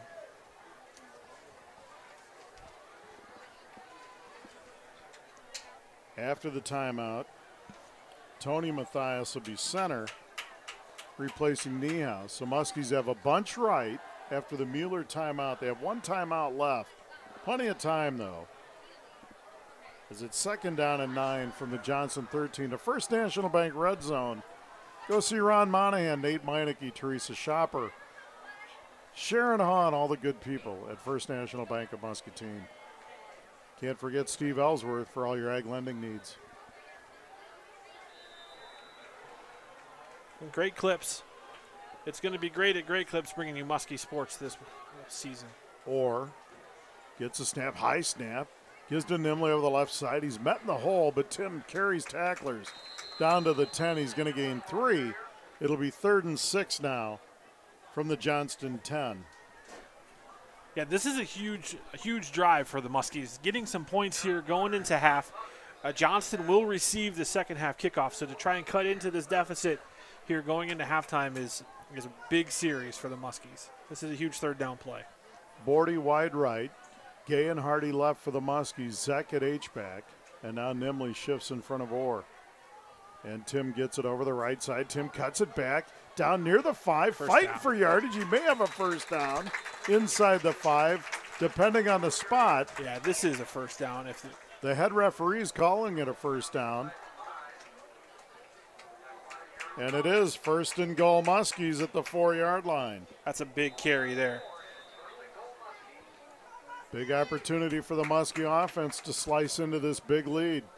Twins right as it's Wildcat again. Gay going to get the snap. Eli Gay gets it. He keeps it. He's going to get swallowed up in the backfield. Down he goes as Newcomb, the fine linebacker, gets him to the turf. Nathan Newcomb. Yeah, good play there. 3-yard loss. And Eli Gay lost a shoe on that, so he's going to have to come out. We're going to use a timeout here. Coach Mueller burns a timeout. 49.7 to play. That's the last timeout for Muscatine. Muskies trail 34-7. We're stepping away for 30. You listen to Muskie Football on KWPC, 860 AM and 95.1 FM. At Non-Emergency Transport, we serve as an extension to your family by providing prompt and comfortable transportation for the elderly, individuals in wheelchairs, medical patients, or anyone in need. Whether it's a doctor's appointment, hospital discharge, or even a family event, 24/7. Non-Emergency Transport services the Muscatine, Quad City, and Iowa City areas. Call 299-3513 today. Non-Emergency Transport, safe transport. That's our promise to you.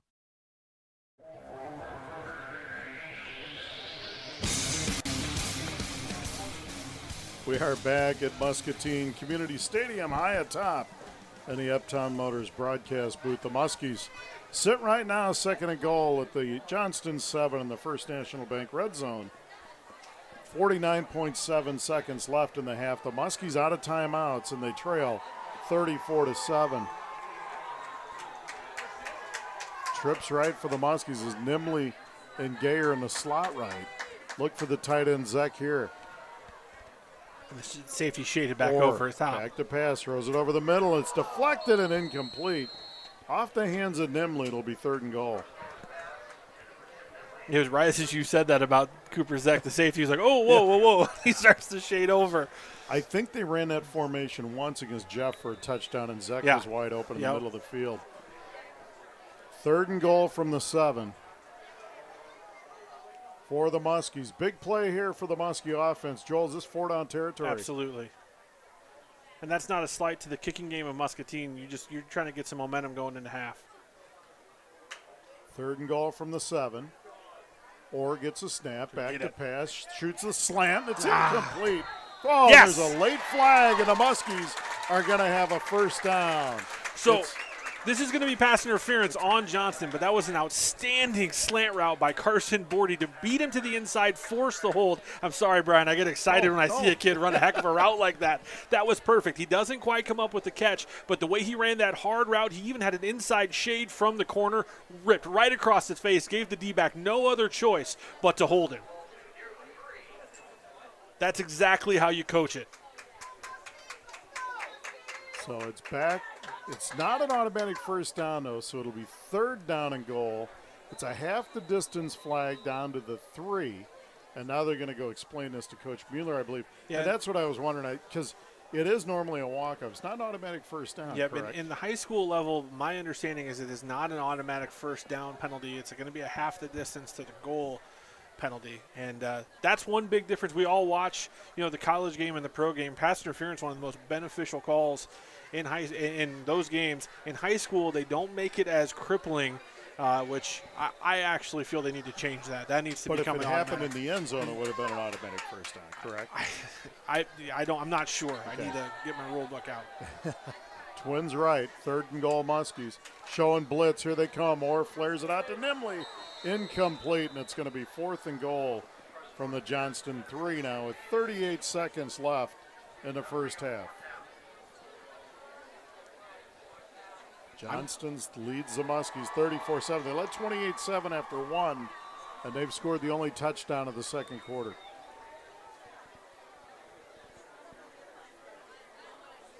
Here we go. Muskies with going empty, and now Johnston wants to talk about it. 34-7. Go ahead, Joel. Yeah, it's a good timeout here. You've got one to burn. Might as well make sure you're set up. Coach Mueller, Johnston now. So I would maybe come back to something in that slant game because it's been there and it's open, and we've seen a tendency from the Johnston defensive backs to grab when they're beat. So if you feel like you've got a matchup, you can attack. Let's maybe go out and do that. Maybe we see a Brady McDaniel here. He doesn't look like he's in the huddle right now. The 6'5" receiver from Muscatine, and maybe go up and get a jump ball. But you've got Bordy, who's another big, tall receiver out there. There's a lot of options here. Maybe you use your playmakers in Gay and Nimley as a decoy here and try to set something up for one of the other guys. What about a quarterback draw, Joel? I love it. I absolutely love a quarterback draw. They're coming hard here. You're going empty, spreading the field out. You never know. Could be wide open. The old ball coach will figure this out. 4th and goal, Muskies from the Johnston 3. 38.5 seconds left here in the first half. The Muskies have Bordy, Nimley, and Gay to the right. They've got Zeck and Hardy to the left. And Johnston has 7 guys in the box. Yeah, they're thinking quarterback draw too. And now Eli goes in motion across formation. Carson Orr back to pass, going to bubble it to Nimley on the right side. Johnston not fooled, and they take him to the ground. He's going to lose 4. And the Muskies turn it over on downs with 31 seconds left in the half. Yeah, good read there from the Johnston defensive backs, just able to beat the blockers on that screen. I won't be surprised to see a victory formation here from Johnston. They just take a knee going into half. They have it on the 6-yard line. Stay tuned at the half, the Pete's Tap halftime show. Sophomore coach Mike Truitt will come in and talk about his 4-0 sophomore squad after a big win tonight. Ben Nitzel will stop by, talk about the first half of this one. And then Joel will take us into the second half. And you're right, Joel, victory formation.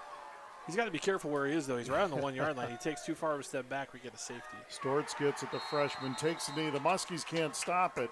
So that will take us to half. Folks, we played a half. It's Johnston 34 and the Muscatine Muskies 7. We're going to take a 2-minute timeout. We'll be back with a Pete's Tap halftime show. You're listening to Muskie Football on KWPC 860 AM and 95.1 FM. When my hair's too long. Hello, this is Jimmy Greenhoff from Toyota Muscatine, and I would love the chance to earn your business. We have a great selection of new and used cars. Now is the time. If you're in the market for a new or used vehicle, please come down, give us a shot. We'll help you out in any way we can. Hi, my name is TJ Deere. I'm the general manager here at Toyota Muscatine. Our information is free, so give us an opportunity to earn your business.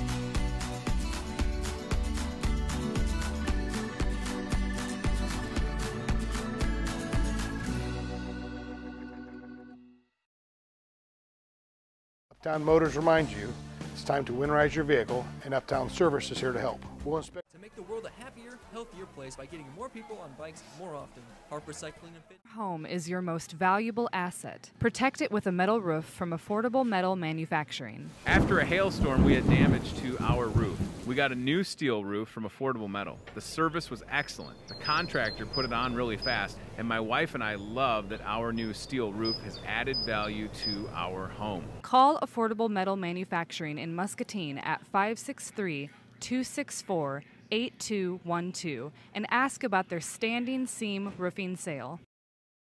And they'll leave your home or business in great shape. How well do your children see? You know the difference between an eye screening and a complete eye exam by an optometrist may be the difference between a child prepared to learn and a child with a vision-related problem. The Vision Center optometrists examine children that are unable to read an eye chart. Remember, routine eye exams are most important, knowing that 1 out of 4 kids have a visual disorder. Come to the Vision Center PC, only the finest care. Vision Center PC is a proud supporter of the Muskies.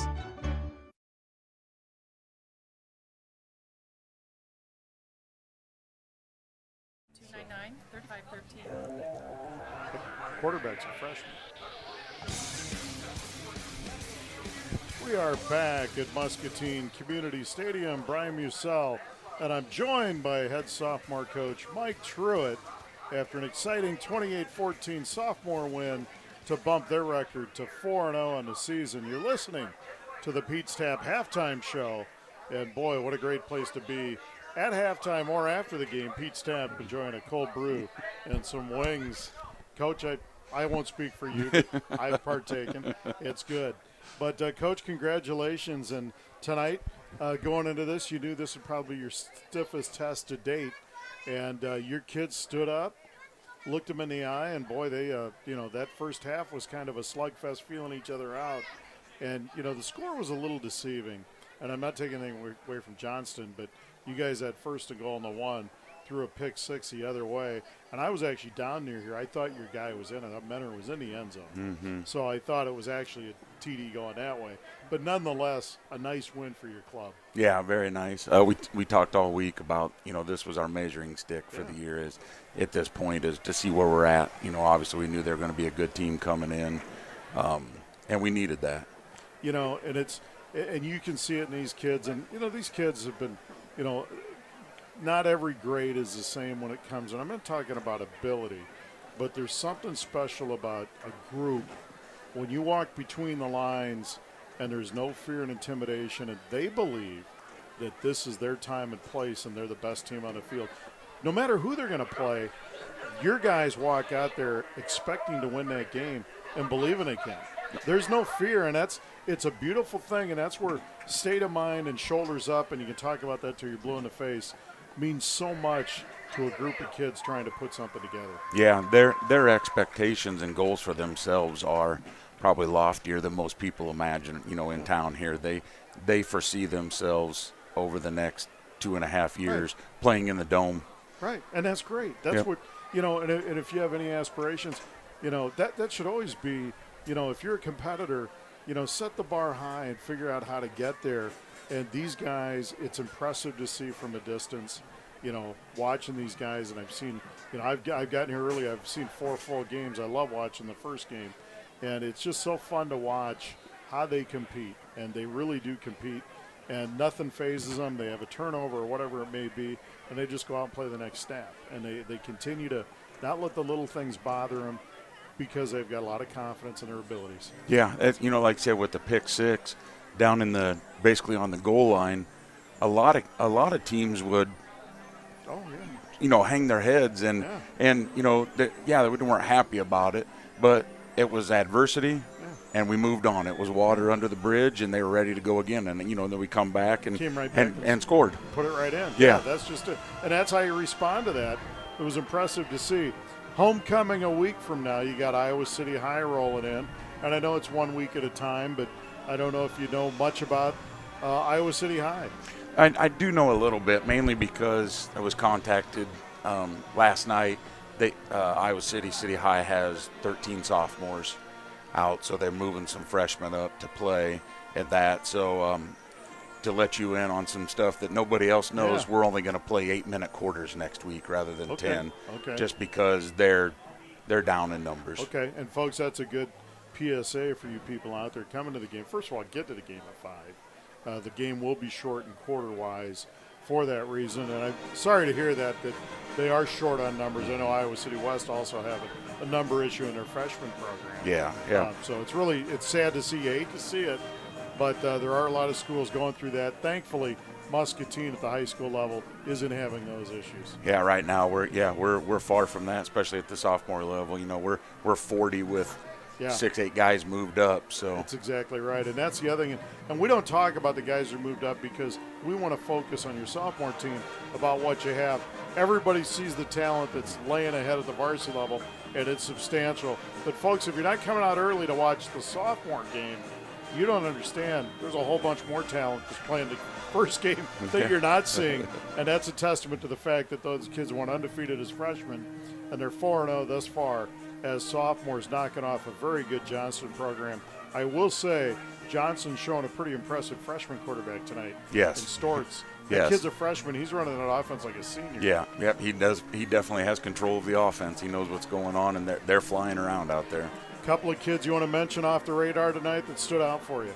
I talked to the kids after. We talked about, guys that are in that 2 deep, 3 deep area playing up. Logan Skipton, he kicks for us, and he has worked his way into a starting spot on the defense just by working hard every day, coming out, does an excellent job kicking for us. And another guy that kind of goes unnoticed, I don't know if you've known this, our PAT kicker, Cameron McCall. Oh, yeah. Hasn't missed a PAT. Guy plays nothing else but that, and I'm so happy for him. He comes out there, he's not afraid of anybody, and he just kicks it through like money every time, and that's huge when you can get that point every time. Absolutely, that's a big part of everything. Coach Mike Truitt, as always, thanks for joining us. Congratulations on going 4-0, and folks, get out here next Friday at 5 o'clock, homecoming, and watch the Muskie sophomores attempt to go 5-0. Coach, great job. Thanks, Brian. Thank you. Mike Truitt joining us at the half. Is Ben here? We'll see if Coach Nitzel can jump on and join us here. And Ben Nitzel will talk a little bit about the Muskies' first half here. Coach Ben Nitzel getting his halftime refreshments. Hello. Coach, how you doing? Hot mic, sorry. Hot mic, yeah. First half action, we knew Johnston was a legitimate top 10 team. They're showing every bit of that in the first half. The Muskies got off to a rough start with a high punt snap and a short drive for Johnston to take the early lead. The Muskies, however, showed some resiliency and responded right away with a couple of big plays and a touchdown of their own. And from then on, Johnston really kind of took control of this game. Kind of adjustments can you make at the half here, Ben, to give the Muskies a competitive second half? Well, I think that what I like what I see from the Muskies is that they didn't back down. Been really easy to roll over after that tough start to such a top team. Showed some flashes of brilliance, done some things. Would have been nice to get some points out of that little drive here at the end of the half. But, I think you stick with the game plan. You keep riding the sophomores and try to challenge your line. I think there's some things you can do. Johnston's playing a lot of cover one, so they're giving up a little bit of some of the soft stuff, and so just try to move the ball down. And you've had some success. I mean, there's been some drives. You've taken the ball up and down the field. Got to shore up a little bit on the option. Quarterback, obviously, very, very talented for Johnston. But, just keep trying to do those small things and try to put some things together and see what can happen. Stort's just a freshman running the offense tonight. Has run it well. It's, what's incredible, watching Johnston, they've probably had 10 different guys be involved in their offense. They really share the ball and work the edges extremely well. How tough is that as a defensive coach to prepare for something like that? Well, it's extremely difficult. When you know a team's going to ride one or two kids, you can put some things into place. One of the things you'll notice that Johnston's doing, I know Eli is obviously very dangerous. They've had a guy playing basically almost like a basketball boxing one on him all night. Right. But when when you're able to distribute the ball all over the field, then it becomes very difficult because how do you take stuff away? And we know with defense, we're always going to give something up. So we try to give up the thing that you least like to do or that we think can hurt us the least and make you try to ride that and do that. And when everybody's good, I don't know what you do. You just try to be fundamentally sound and really try to say, okay, listen, if you're going to score, you're going to score over 15 to 18 plays. And that's what we want to do and see if you're disciplined enough as a high school team to do that. Right. The Muskies tonight, this by far their toughest test as to this date this season. So it's a good game for them to see where they need to be. 3-0, but they knew the bar was going to be elevated tonight. And I think the second half will show a lot of character on what the Muskies can build on, not only for the rest of this game, but for the rest of the year. Well, I mean, I agree. I think you want to, this is a good challenge going into district play, which is, these games all count, but especially district is going to be the major counter. And so what can you do here? What can you do? How can you get some momentum? And you never know. You put a little bit together. I remember a football game only a week ago. It looked like a team was down and out there at halftime, and all of a sudden Aaron Rodgers comes out on the halo and with the Chariot of Angels, and pretty soon, next thing you know, touchdown here, touchdown there, and it's Packers. Between NBC and the officials meeting at halftime, understand they weren't going to call another holding call the rest of the game. I think Khalil Mack's jersey was ripped off by the end of the game. Here we go. Brian Balaga, I'm a Hawkeye fan. I love him to death, but my God, he tackled him about every other pass play. But anyway, it was difficult for Chris Collinsworth because it was so hard for him to love Rodgers and Khalil Mack. He would just, when the Bears were on offense, he could take time off. He just couldn't talk. I'm not sure where Michaels and Collinsworth took Rodgers out to eat after the game, but it was, listen, I love Aaron Rodgers. Well, Khalil Mack got to come for free, too. As a Bear fan, I have nothing but respect for Aaron Rodgers. He's a great player, but it was a tough one for me to take. We're at the half. Ben Nitzel, thanks as always for joining us. The Muskies trailed Johnston 34-7. We're going to step away for 2 minutes. You're listening to the Pete's Tap Halftime Show. Muskie football on 8-6. Home of the 40s, serving Muscatine, Wilton, West Liberty, Iowa City, and the Quad Cities area for years. Pete's Tap serves appetizers, wings, burgers, fish, and more. Their hours are 11 to 11 Monday through Thursday, 11 to 2 a.m. on Friday, 11 to 12 on Saturday, and noon to 10 on Sunday. Pete's Tap has over 30 different sauces for wings. Take advantage of their abundant sauces during Monday's 50-cent wings. Make Pete's Tap your home for wings, beer, and sports. Pete's Tap. So much more than a bar, come as you are. Pete's Tap proudly supports Muskie Athletics. Go Muskies! Community Bank and Trust is a proud supporter of area high school athletics and activities. You can find Community Bank and Trust locations in Columbus Junction, Muscatine, Wilton, and Wapello. Here's to a great year in the classroom and on the field. Visit Community Bank and Trust online at www.commbk.net and download the free Community Bank and Trust mobile app available for iPhone and Android devices. At Community Bank and Trust, they put people first. Member FDIC. Be as simple, or maybe something a little more complex, or maybe your just doesn't work. Whether it's a service call, remodel, or new construction, Kirk Butcher Plumbing brings you quality, friendly service with over 40 years of experience working for you. Kirk Butcher Plumbing is the area's leading plumber serving all of Muscatine County, offering you the best rates, so you not only get experience, you save money as well. And his fast, friendly service means you don't have to live with that for too long. Call Kirk Butcher today, 264-6105.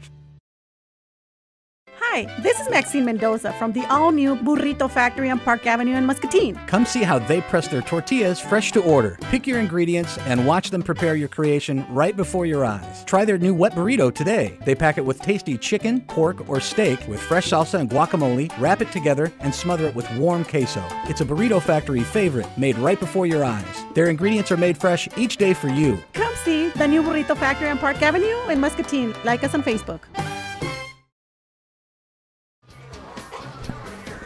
Welcome back to Muscatine High School Community Stadium. Joel Krausar here. It's halftime as the Johnston Dragons, 5th ranked out of Central Iowa, is leading the Muscatine Muskies 34-7 at the half.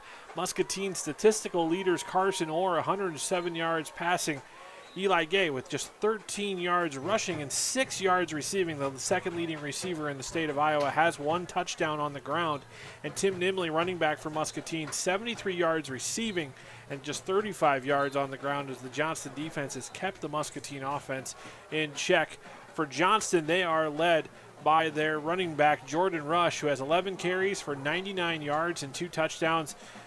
Newtell Davis with 4 carries and 15 yards and 2 touchdowns. And Peyton Williams, receiver tight end for the Johnston Dragons, 3 catches for 35 yards and 1 touchdown. Noah Stort, the freshman quarterback, has 100 yards passing, 80 yards passing and 1 touchdown. They have 175 rushing yards, does the Johnston Dragons, as they lead Muscatine 34-7. This is your Pete's Tap halftime show. Joel Krausar taking a 2-minute break, and we'll be back with more Muskie football action on KWPC AM 860, FM 95.1.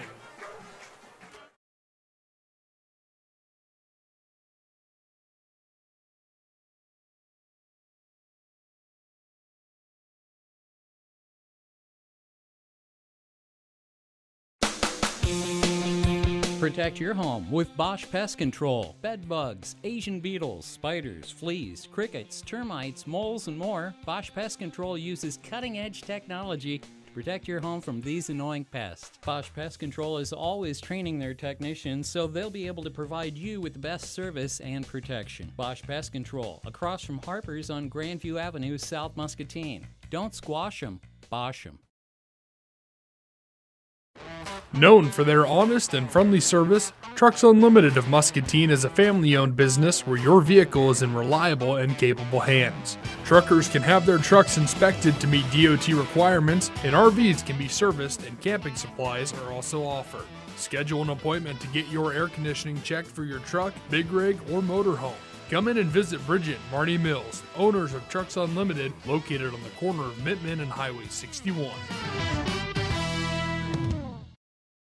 Visit Harper's Cycling and Fitness, where you will discover the world's best bikes for road, mountain climbing, or city cycling. Stop in and ride away on a new Trek or electric bicycle, professionally assembled and adjusted for you riding around town or across the state. Harper's Cycling and Fitness has an agenda to make the world a happier, healthier place by getting more people on bikes more often. Harper's Cycling and Fitness in Muscatine is your bicycle headquarters. When you think bikes, think Harper's. Harper's Cycling and Fitness is a proud supporter of Muskie football.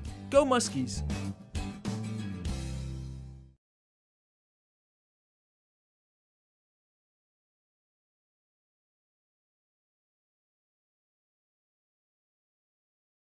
Is executing flawlessly. Proud supporter of Muscatine Muskie activities. Go Muskies, and God bless. Hit it.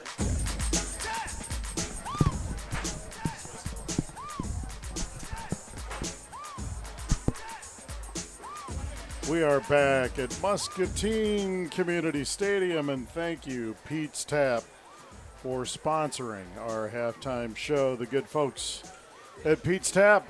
If you're not there now, if you're here, great. If not, pop down after the game.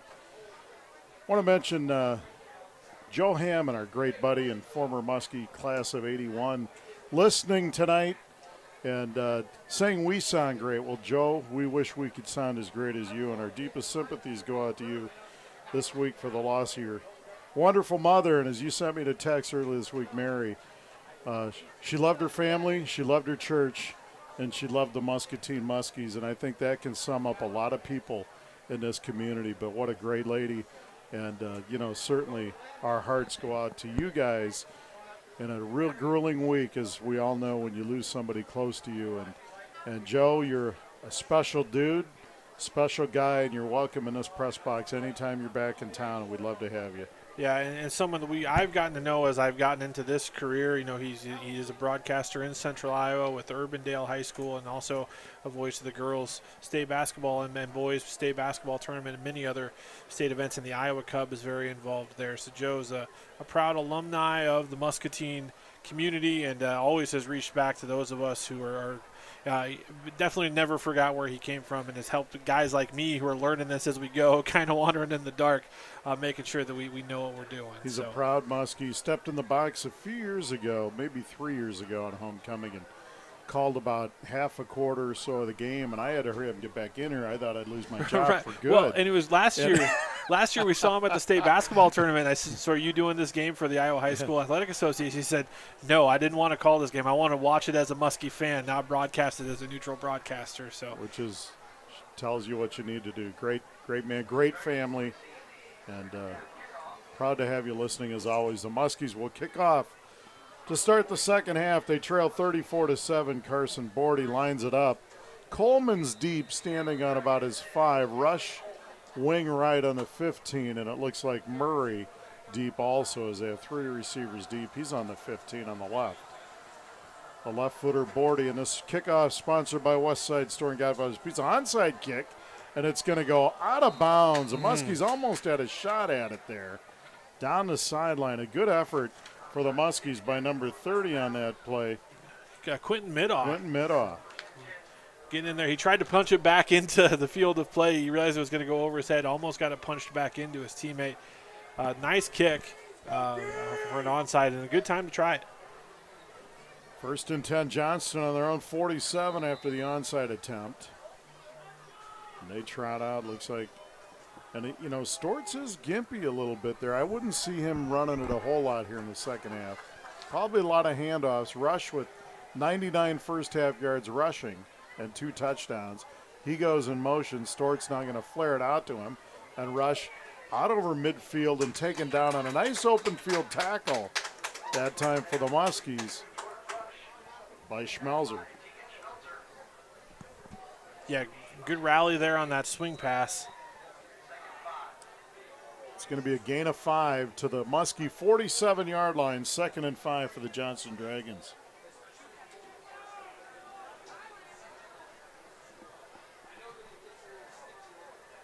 Second down and 5, Johnston on the Muskie 47-yard line. Just underway, third quarter, and Johnston leads the Muskies 34-7. There's a give to Davis over the right side. Tim Nimley strings it out, and they get him to the turf as TD Togadisa cleans it up. He's going to lose a couple. Good pursuit by Nimley. Yeah, nice job from the defense to stretch that play out and not give ground once they secured the ball carrier. Because Davis, he's been a big physical back so far this game. He's broken a few tackles. Call it 3rd and 6 from the 49 now. And the Muskies jump into the neutral zone, a 5-yard walk-off. It'll be 3rd and 1. It's a little extra aggression there from Dalton Sell. Beautiful night it's turned out for football. Can't beat high school football on a Friday night. You know, it's a community event as always, especially in Muscatine. And nice crowd on hand, a mighty Muskie marching band. Certainly entertaining as always at the half here. And we have another, day of football for you tomorrow. Iowa State taking on number 5 Oklahoma on KWPC. You can listen to that game live on AM 860 and FM 95.1. And then another in-state game, the Iowa Hawkeyes against the Northern Iowa Panthers at 6:30 on Vintage Sound 93.1 FM. 2x2 on 3rd and 1. Stort's going to throw. He's got a man complete. The 35-30 down the sideline. It's Coleman. 10-5 to the end zone. Touchdown. A 44-yard touchdown strike from Stortz to Coleman. And just like that, Johnston goes on top 40-7 with 10:20 to play here in the third. Yeah, that young man's electric when he gets the ball in his hands, and they got it to him in some space, and he was gone. Just like that, Johnston strikes first here in the third quarter. And Coleman with that blazing speed. Now, I believe it was unofficially told to us he's committing to North Dakota State, or he has, to play college football, and I can see why. They're getting a good one there. They're going to go for 2 here, as they missed a PAT the last time they scored. Stortz, he's going to give it to Coleman. He's going to dance in around the right side for 2. And 10:20 to play. It's Johnston 42 and the Muskies 7. We're stepping away for 60. You're listening to Muskie Football on KWPC 860 AM and 95.1 FM. What Friday? Thursday is coming for you. You've been the best day of the week for far too long. But now every Thursday, Buffalo Wild Wings sells boneless wings at a discounted price. That's right, Friday. Thursday's looking real confident. And it's not afraid to use partial-priced wings to be the big man on the calendar. Boneless Thursdays. We do it for you. Buffalo Wild Wings. Wings, beer, sports. Prices and participation vary. See participating locations for details. Void where prohibited. National Bank is proud to sponsor the On the Money program at Muscatine High School. When the volleyball, swim, basketball, and baseball teams score big, they earn money for the Muskie Boosters. Since 1997, their hard work has earned over $55,000 in donations from First National Bank. We are also proud to sponsor the Muskie Football Red Zone. Can't make it to the game? Don't miss a minute of the excitement. Tune into AM 860 or FM 95.1 to hear the games broadcast live. Go Muskies, member FDIC, equal housing lender. Teeing it up and ready to kick off, and there's the kick, and it's going to be Eli Gay retreating to about his 2. Eli to the 10, 15. Johnston corrals him right there and gets him to the turf at about the 16. Johnston takes the opening kickoff after the Muscatine onside kick attempt, 53 yards, and it's capped off on a 40-yard touchdown pass on 3rd down and 4 from Stortz, the fine freshman quarterback Noah Stortz, to Anthony Coleman. Yeah, the kickoff coverage has been outstanding for Johnston tonight. They've always had a guy being able to break free and kind of get down there and really mess up the timing of the return for Muscatine. Trips left for the Muskies. There's Orr. He keeps it now. He flares it out. He's got Gay. Eli catches it, and Johnston strings it out. Good defense, and they get him out of bounds at the 17, no gain. And, folks, we're in continuous clock mode, and I think that's probably, Joel, if you think about it, one of the reasons Johnston went for 2 there. No, they absolutely wanted to get this clock going. Yep, but that's kind of the world that we live in Iowa high school football. Your goal is to get to that 35-point lead and get that continuous clock rolling, and that's not running up the score. That's what everybody does. And especially with points of margin of victory being a tiebreaker in criteria come playoff time. There's Gay over the middle and a big hit by number 14, Jardalus. Eli had it, but Carl Killian came in and laid the lumber, and it's incomplete. 3rd and 9 for the Muskies. Killian is a good last name for a guy who plays for the Dragons. Or a defensive player. You know, True. That's Huskies come out with trips right on 3rd and 9. Nimley lined up behind Orr.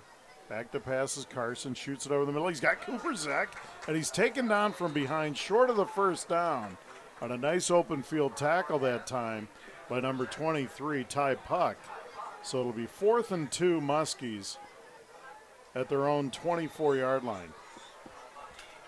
Continuous clock, 8:34 and ticking, and it's Johnston 42 and the Muskies 7. Buffalo Wild Wings, B-Dubs, good wings, good sports, good fun, bringing you Muskie football. And the Muscatine Community College, your community's college. Carson Bordy steps Big into kick. this kick. Coleman retreats, Muffed fumbles it, picks it up.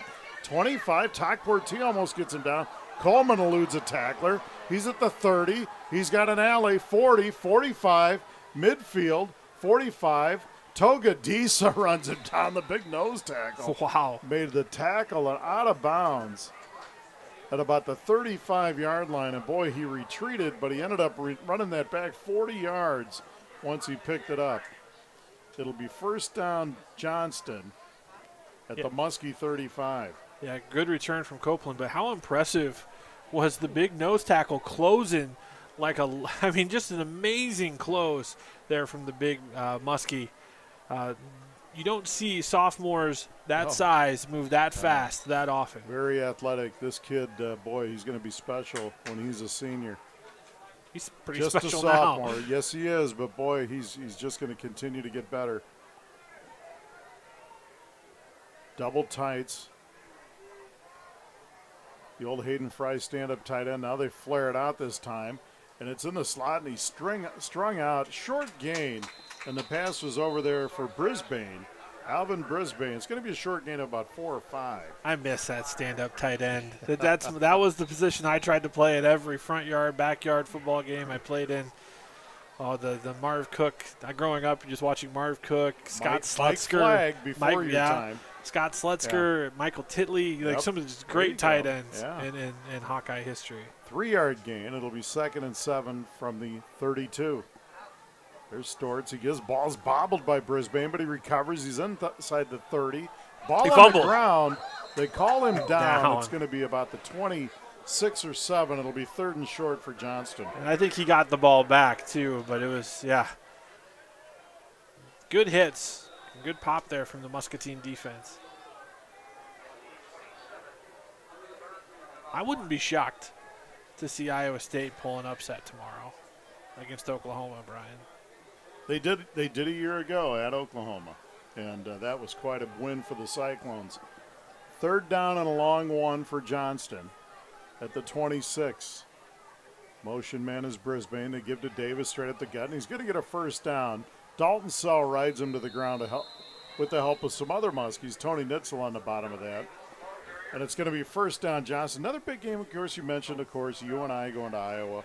And that's usually a game UNI plays the Hawks tough. And little local flavor, Alfonso Soko, a redshirt freshman. He got a carry in that first game against Montana. And Fonzie, hopefully for his sake, know Fonzie well, wish him nothing but the best. And he's as explosive a player as I've ever seen comes through the halls of Muscatine. And wish him well at UNI. There's Storts. He gives to Davis, and he's going to be taken down by Tony Nitzel on a good tackle. And he's inside the 20 to the 19, a gain of 3, 2nd and 7. And nice play for Muscatine there to get in and stop that play on first down. Really good to see Tanner Niehaus doing some more snaps here on the sideline. Looks like he's feeling a little bit better. Always good. Don't want to get him injured. Got a lot of football games left. There's Stortz back to pass. Fumble. Shoots it over, and the ball's down. Fumble. And it's going to be recovered by Johnston. And Stortz gets it back. It'll bring up third down, and we'll call it 13 back on the 25-yard line. Remember, you can catch out all these replays 10, 3, and 8 Saturday, Sunday, and Monday on Channel 9 or 709 on your MPW HD package. And after the game, Joel, where can they see this? They can go to voiceofmuscatine.com and see it on the website. You also can go to YouTube and subscribe to the Voice of Muscatine YouTube channel and see these games almost immediately following. And you can share that link with friends and family, so maybe you've got some grandparents or somebody who live ways away. They can see these games and these highlights. Stortz on third down, completes it in the flat or downfield. It's going to be short of the first down. And that was number 35, Tyler Moore, and it'll be fourth down. And we'll call it about 2. And what I like, 4th and 3. What I like about this replay system that we have is if you have a smart TV, you can use your YouTube app on your smart TV and just watch it right there on your big or little TV, whatever you want in your house. So a smart TV, Joel, is that, I mean, do I have to take like a test to go buy one of these? Do I have to be smarter than TV? Wagner with the field goal attempt. Boy, what a leg. But it's no good wide left. Okay. He drilled that. That thing was good. He had enough distance from 50-plus on that one. That was a 30-yard attempt wide left, but you're right, Joel. That thing would have cleared it from 50. Regarding a smart TV, it just means it can talk to the internet. Okay. I know you're poor boying us a little bit on I this am one, there because I do have a couple dozen on. If there's one thing I know you know, it's I'm not going to TVs. tell you that I figured it out, though. Okay, I do have some, but I didn't figure it out. Yeah, you have 3 boys who are very technologically savvy. Yeah, the kids understood it. Trips right for the Muskies on first down. Johnston leads 42-7. 2:45 left in the third. Orr back to pass. Flares it out. It's complete to Hardy, and he's going to be taken down for a short gain out over the 20 to about the 23. It'll bring up 2nd and 7 Muskies. Nice using a Gay as a decoy there, coming back to Hardy on that tunnel screen, trying to catch them off guard. Trips right for the Muskies, 2nd and 7, continuous clock from Muscatine Community Stadium. Orr gets a snap. He gives to Nimley over the left side. Tim breaks to the outside. Now he turns it up, but he's taken down from behind. A good tackle from behind by number 55, Bran Howe. Short gain of 1. It'll be 3rd and 6.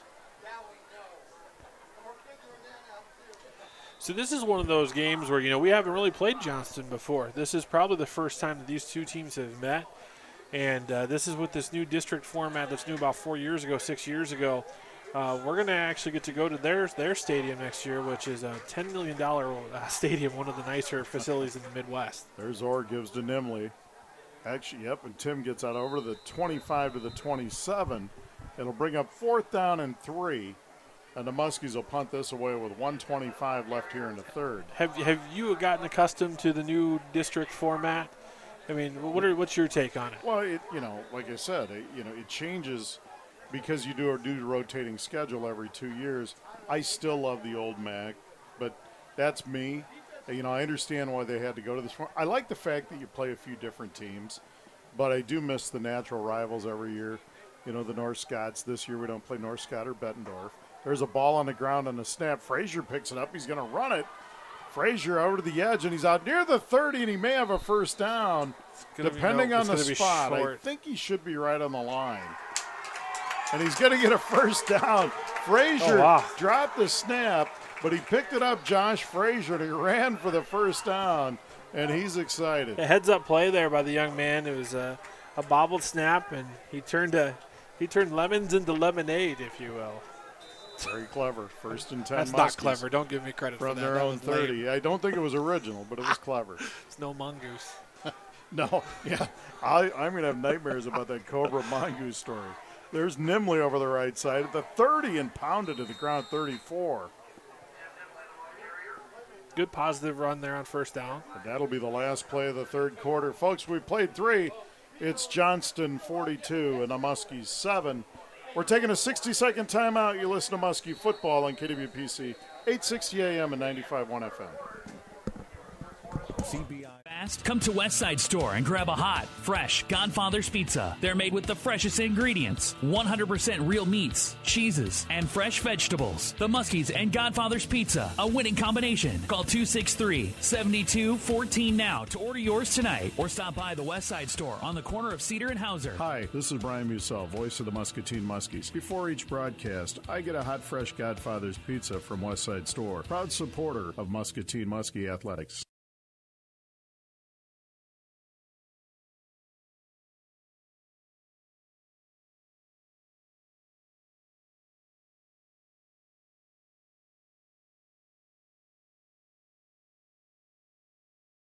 Learn more about becoming a student at the Communities College, go to eicc.edu. Fall semester classes start soon, so don't delay. Get started today at Eastern Iowa Community Colleges.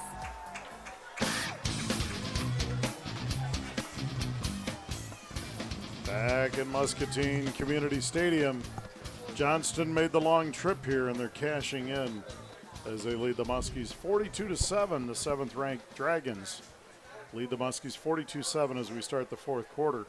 Continuous clock, and the Muskies have 2nd and 6 on their own 34 to start the fourth.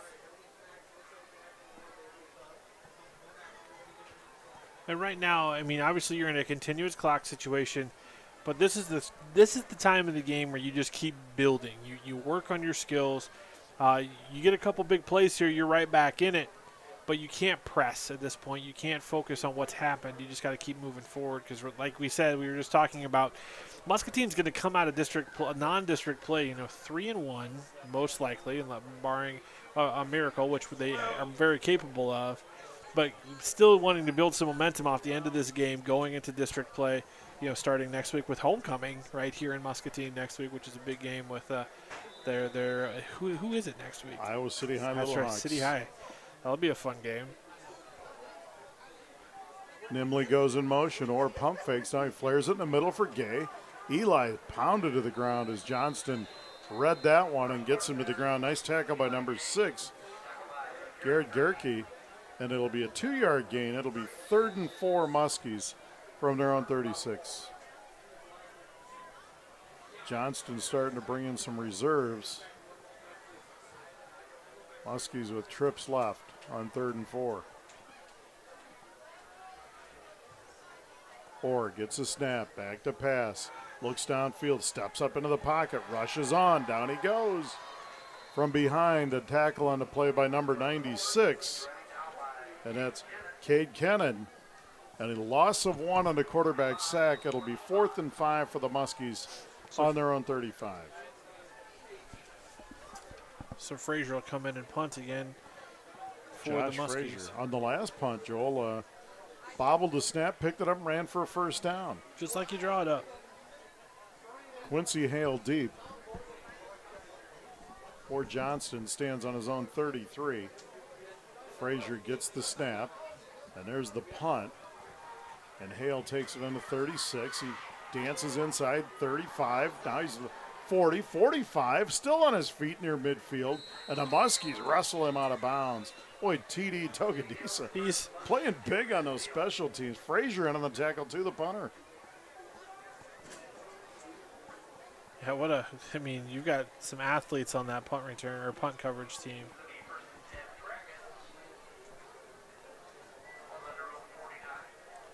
First down, Johnston on their own 49. Continuous clock here at Muscatine Community Stadium. They lead the Muskies 42-7. Affordable Metal Manufacturing bringing you Muskie football by Factory Direct with a personal touch. Toyota of Muscatine. They're driven to give you an excellent experience. And First National Bank. 3 locations in Muscatine. Proud supporters of Muscatine activities. Stay tuned after the game for our CBI Bank and Trust offensive and defensive players of the game. There's a handoff over the left side. Tony Nitzel waiting for him. And they get him to the ground, and that's number 20, Jacob Kim. And he's going to lose a yard. He's 2nd and 11 from the 48. Quality Transport bringing you Muskie Athletics. Owners Ken and Dana LaRue and their new 21-passenger limo bus. You can go to their Facebook page and their website and see some pictures of that. I wonder if we can get a test drive. Maybe we can get dropped off at a game. Yeah, there you go. Maybe we can talk to those guys that'd be, styling. We would be pretty awkward in a 21-passenger bus. If we get two more, we could have like the reincarnation of the cast of Anchorman. There's Storts. He flares it out, and it's complete. And it's Kim. Kim in the Muskie territory at the 45. You just picture us in a 21-seat bus like that scene in King Ralph where they're just eating at opposite ends of the table. Inside the 45, the nose of the football. And we'll call it 3rd and 4. They got to get down to the Muskie 41. 8:40 and ticking here in this one. And Johnston every bit as good as advertised. They took it on the chin to Dowling 27-zip a week ago, but Dowling a multiple time state champion at 4 or 5 in a row? Yeah, I think it's 4. Yeah, and they just so that's understandable. And Kim gets this one. Good tackle on the play. Nitzel and Togadisa, and he's going to be short of the first down. Well, and you look at the whole Central Iowa, used to the old CIML, the Johnstons, Waukees, West Des Moines Valley, Dowling Catholic and West Des Moines. Those school districts are just growing exponentially. Johnston has really grown. They've invested a lot into their school system and these programs. And now the activities are starting to catch up to some of these investment in these population booms. Waukees building a new high school in the next 3 or 4 years. Ankeny has expanded. So this new district format, Muscatine is starting to see some of these teams that have really been at the forefront of the Dome the last 10 years. Boyle with the punt. It's going to go through the end zone for a touchback. So the Muskies will take over 1st and 10 on their own 20. Johnston kicks it away. 7.5, clock still running. And the Muskies can't stop it unless they score. And the one thing, I think when you come back and you watch this film for the Muscatine coaching staff, that they're going to see some things that they're going to like. I have seen some really nice things from this team. They just haven't been able to string several of them together like they were the first 3 games, to get some points on the board. And we're going to start seeing some of these other guys get some opportunities to catch the ball here and run the ball. Sammy Wieskamp in at quarterback for the Muskies. 44 is not on my roster. Is that Menor Cooper back there? It may be. They may be bringing him up to it looks like him. I think it is. So there's a timeout on the field for the Muskies. That stops the clock. 6:57 left. Johnston leads 42-7. So some of these guys, the Muskies, have had 3 fairly well contested games out of the gate. So the reserves haven't played a whole lot, but these kids are going to get an opportunity here to finish this one off. Yeah, and what you see with Sam Wieskamp is he's got a very live arm. He's a really talented passer. He's not as tall as his 2 older brothers, but he is a good athlete, and he's a nice sized quarterback, and he's got a very live arm. He could throw the ball 60 yards when he was in 8th grade. There's Wieskamp, but we believe that's Menor Cooper gets the handoff, and he's out over the 20. Johnson stacks it up. Going to be a gain of 2. It'll bring up 2nd and 8. Sean Brown playing 1 wide receiver for the Muskies. Out here, try to mention some of these kids. Number 31, Nicholas Morgan to the right, along with number 27, Trevor Anderson for the Muskies. 2nd and 8, Muscatine in their own 22. Rory Smock out there on the offensive line. There's a give to Cooper over the left side. Johnson strings it out. He's going to gain maybe a yard. Be 3rd down and 7. Kirk Butcher Plumbing, make the butcher your plumber, bringing you Muskie football. Gotta like that. Good man, Kirk Butcher. 3rd down and 7. Muskies on their own 23. 5:55 and ticking in this one. Johnston 42 and the Muskies 7. Back to pass. Wieskamp takes a shot down the field for Brown. Throws behind him. Incomplete, and it'll be 4th down. And the Muskies send on the punt team. Yeah, taking the shot deep there. Frazier on to punt. And Quincy Hale stands back about his own 47-yard line.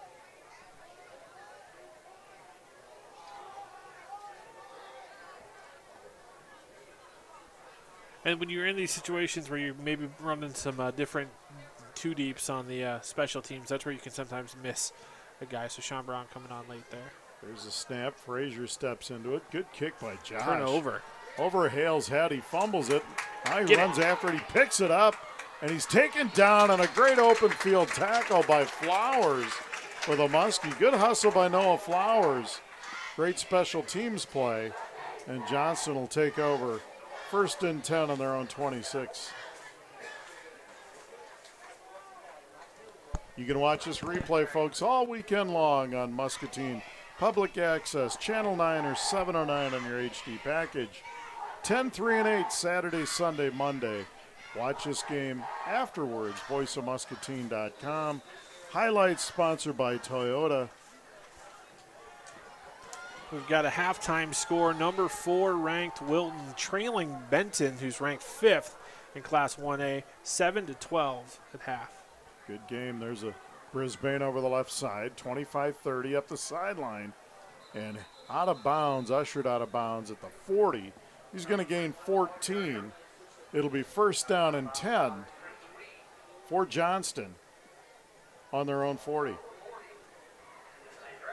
And, two of the fine athletes in Wilton High School history, Drew Fry, and I can't remember, and Wes Fry, their father, Jim Fry, is a Benton community alum.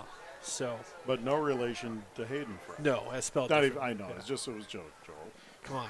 Jim Fry is high school coach, Reese Morgan. And there's a big handoff up the middle, big run for Johnston. And it's going to be Brisbane again.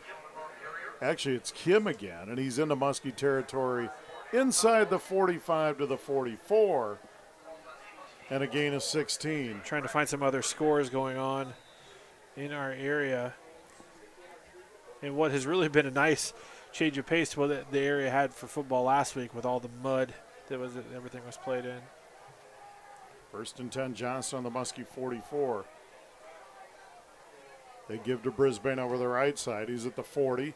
Dances the outside. Great open field tackle that time. And number 2. Jorge Ocampo. What a great tackle that was. With just under 8 minutes to go in the third quarter, North leading West 22-10. Wow. And Central pounded North last It's week. the volatility in the Davenport Public Schools. You just never know what's them out. Yeah. 2nd and 5 from the Muskie 39. They flare this one out to Kim, and he drops it incomplete. It'll be 3rd and 5. Approaching 2 minutes left in this one. And Bettendorf leading Cedar Falls 23-21 with 11 minutes to go in the fourth quarter. What's the score of that, Joel? 23-21. Bettendorf with a fumbled snap on a PAT is the reason it's 23. 3rd and 5. Johnston Dragons on the Muskie 39. Stortz has gone the whole way at quarterback. Gives to Kim, straight up the gut, and the Muskie stack it up. Short of the 1st down. Good defense. And it's going to bring up 4th and 2 from the 36. Minute 35 and ticking in this one. We've had a continuous clock as Johnston with an explosive first quarter is at a 28-7 lead. Never looked back. Tacked on 2 more touchdowns, and we sit at 42-7. Freshman impressive Noah Stortz at quarterback. And just a big physical offensive line. They give to Brisbane on a handoff over the left side. He's going to get a 1st down, 30, 25, down the sideline, and out of bounds at about the 21-yard line. They're going to spot it at the 20, but a flag going to negate this as there's holding on Johnston. Yeah, number 80 on the edge there for the Dragons. Just got a little grabby. Austin Namke? Nanke for Johnston. He just Carson Harder was trying to get off the block, and he just wouldn't let go. Stay tuned after the game for our Quality Transport post-game show, and we'll name our offensive and defensive players of the game, brought to you by CBI Bank and Trust. And now we've got a timeout on the field. An injured player. Injured player for the Muskies. Looks like that might be Carson Harder. It's number 40, and it is Carson Harder. So they're tending to Carson. 104 left. It's 42-7. Johnston. Still some enthusiasm in the Muscatine student section. A whiteout night tonight for the students. They brought a lot of energy. Student section's been terrific all season long, as it usually is here at Muscatine. Harder walking off a little gingerly under his own power. Jake Mueller out there always checking on his kids. Runs a great program, cares about his kids. And like I was saying a little bit earlier, there's a lot of positives on this film for Muscatine. The score doesn't indicate some of the good things that they've done. And the other thing is this is a young team too, so there's still a lot of teachable things off this film as well. So they're going to be better off because of this game. 4th and 12 from the Muskie 45. Brisbane in motion. Storts back to pass. Sets. A freshman fires incomplete. And they'll turn it over on downs, and the Muskies will get it. Clock running here. We'll see if they get 1 or 2 plays or what they get off here. Interesting to take a shot there.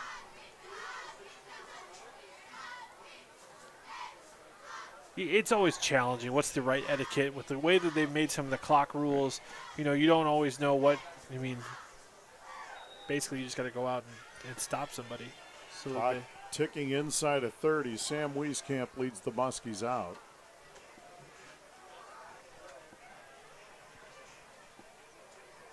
Sam gets a snap, gives inside over the right side. It's going to be a gain of about 4 or 5 in that play.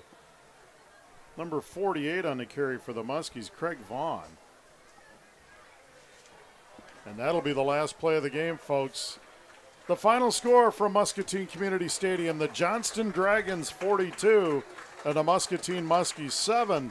We're going to take a 2-minute timeout, and we'll be back with a Quality Transport postgame show. You've been listening to Muskie Football on KWPC, 860 AM and 95.1 FM. Community Bank and Trust is a proud supporter of area high school athletics and activities. You can find Community Bank and Trust locations in Columbus Junction, Muscatine, Wilton, and Wapello. Here's to a great year in the classroom and on the field. Visit Community Bank and Trust online at www.commbk.net and download the free Community Bank and Trust mobile app available for iPhone and Android devices. At Community Bank and Trust, they put people first. Member FDIC. When my hair's too long, I'm not on my game. CBI Bank and Trust is pleased to be a voice of Muscatine Sports Booster and proud to be the corporate sponsor of the Muskie Media program. Since 1995, it has resulted in donations totaling over $100,000 from the bank to the school. The money is used to pay for special non-budgeted needs. Watch the total grow on the CBI's Facebook page. And go Muskies. Aim high, bank strong. CBI Bank and Trust. Equal Opportunity Lender, member FDIC.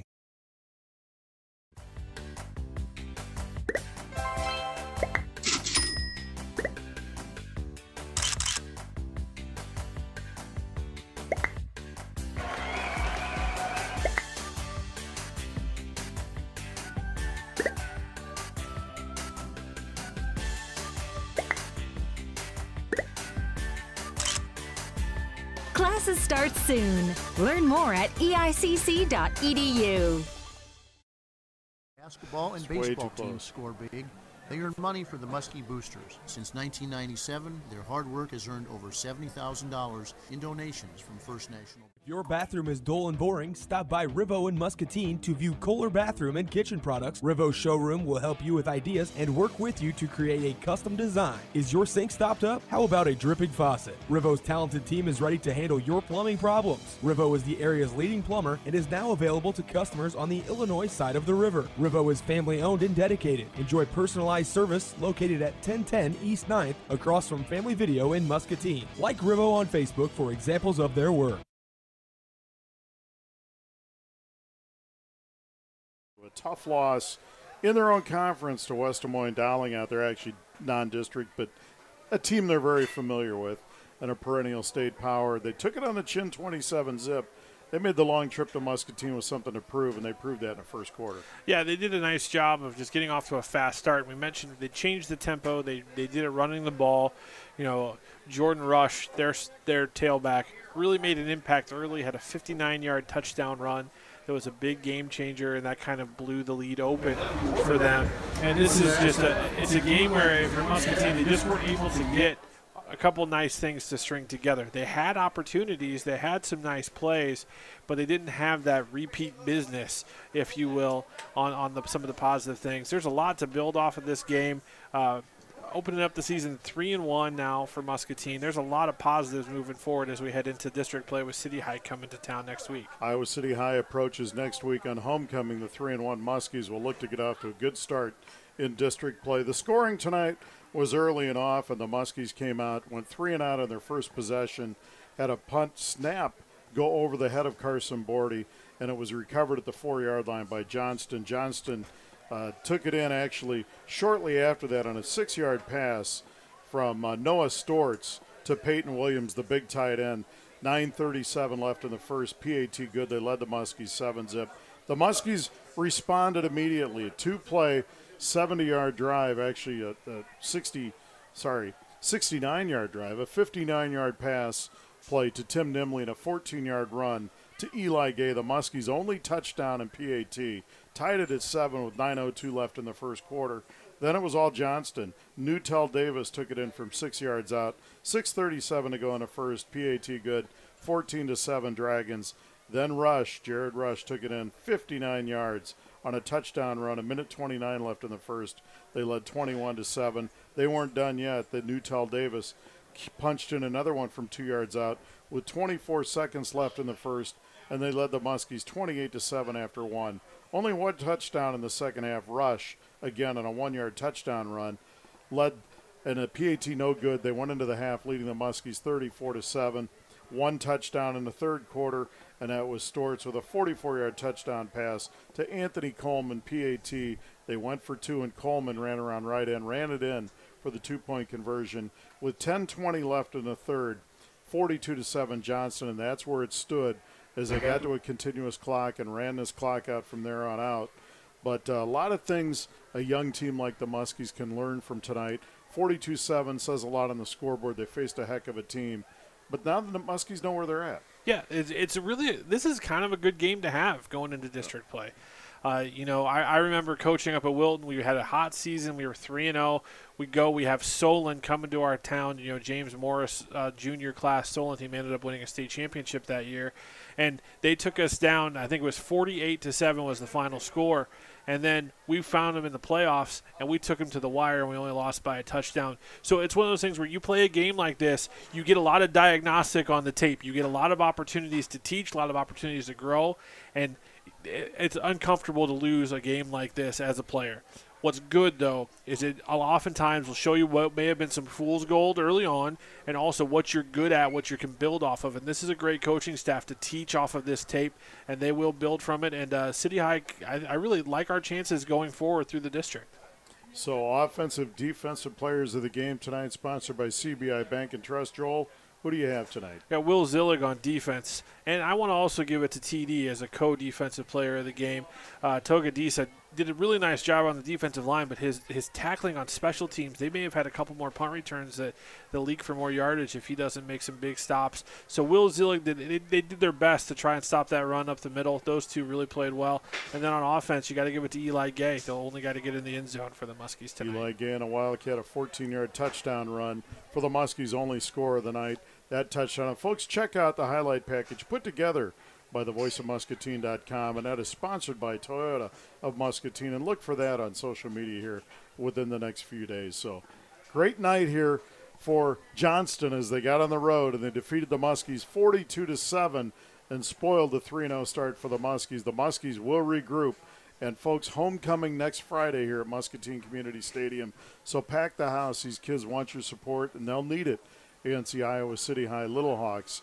And, Joel, any final thoughts on tonight's game? Just football's done for the night, but we've got two big games tomorrow on our airwaves. UNI and Iowa at 6:30 pregame starting at 4:30 on Vintage Sound, 93.1 FM. And then the Iowa State Cyclones at your home for Iowa State football on KWPC. They kick off against Oklahoma tomorrow. I believe that's an 11 a.m. kickoff.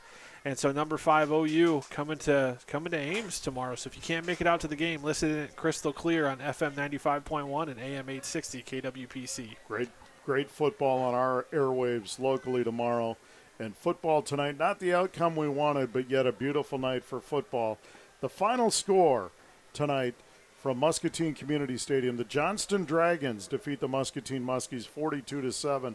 Want to thank Tim Scott and all the great people with KWPC that have helped make this broadcast possible. My partner, Joel Crossauer. And folks, watch the video replays. They're going to be all over the place, and you can check it out. I'm Brian Musell signing off from Muscatine Community Stadium. The Muskies lose 42-7.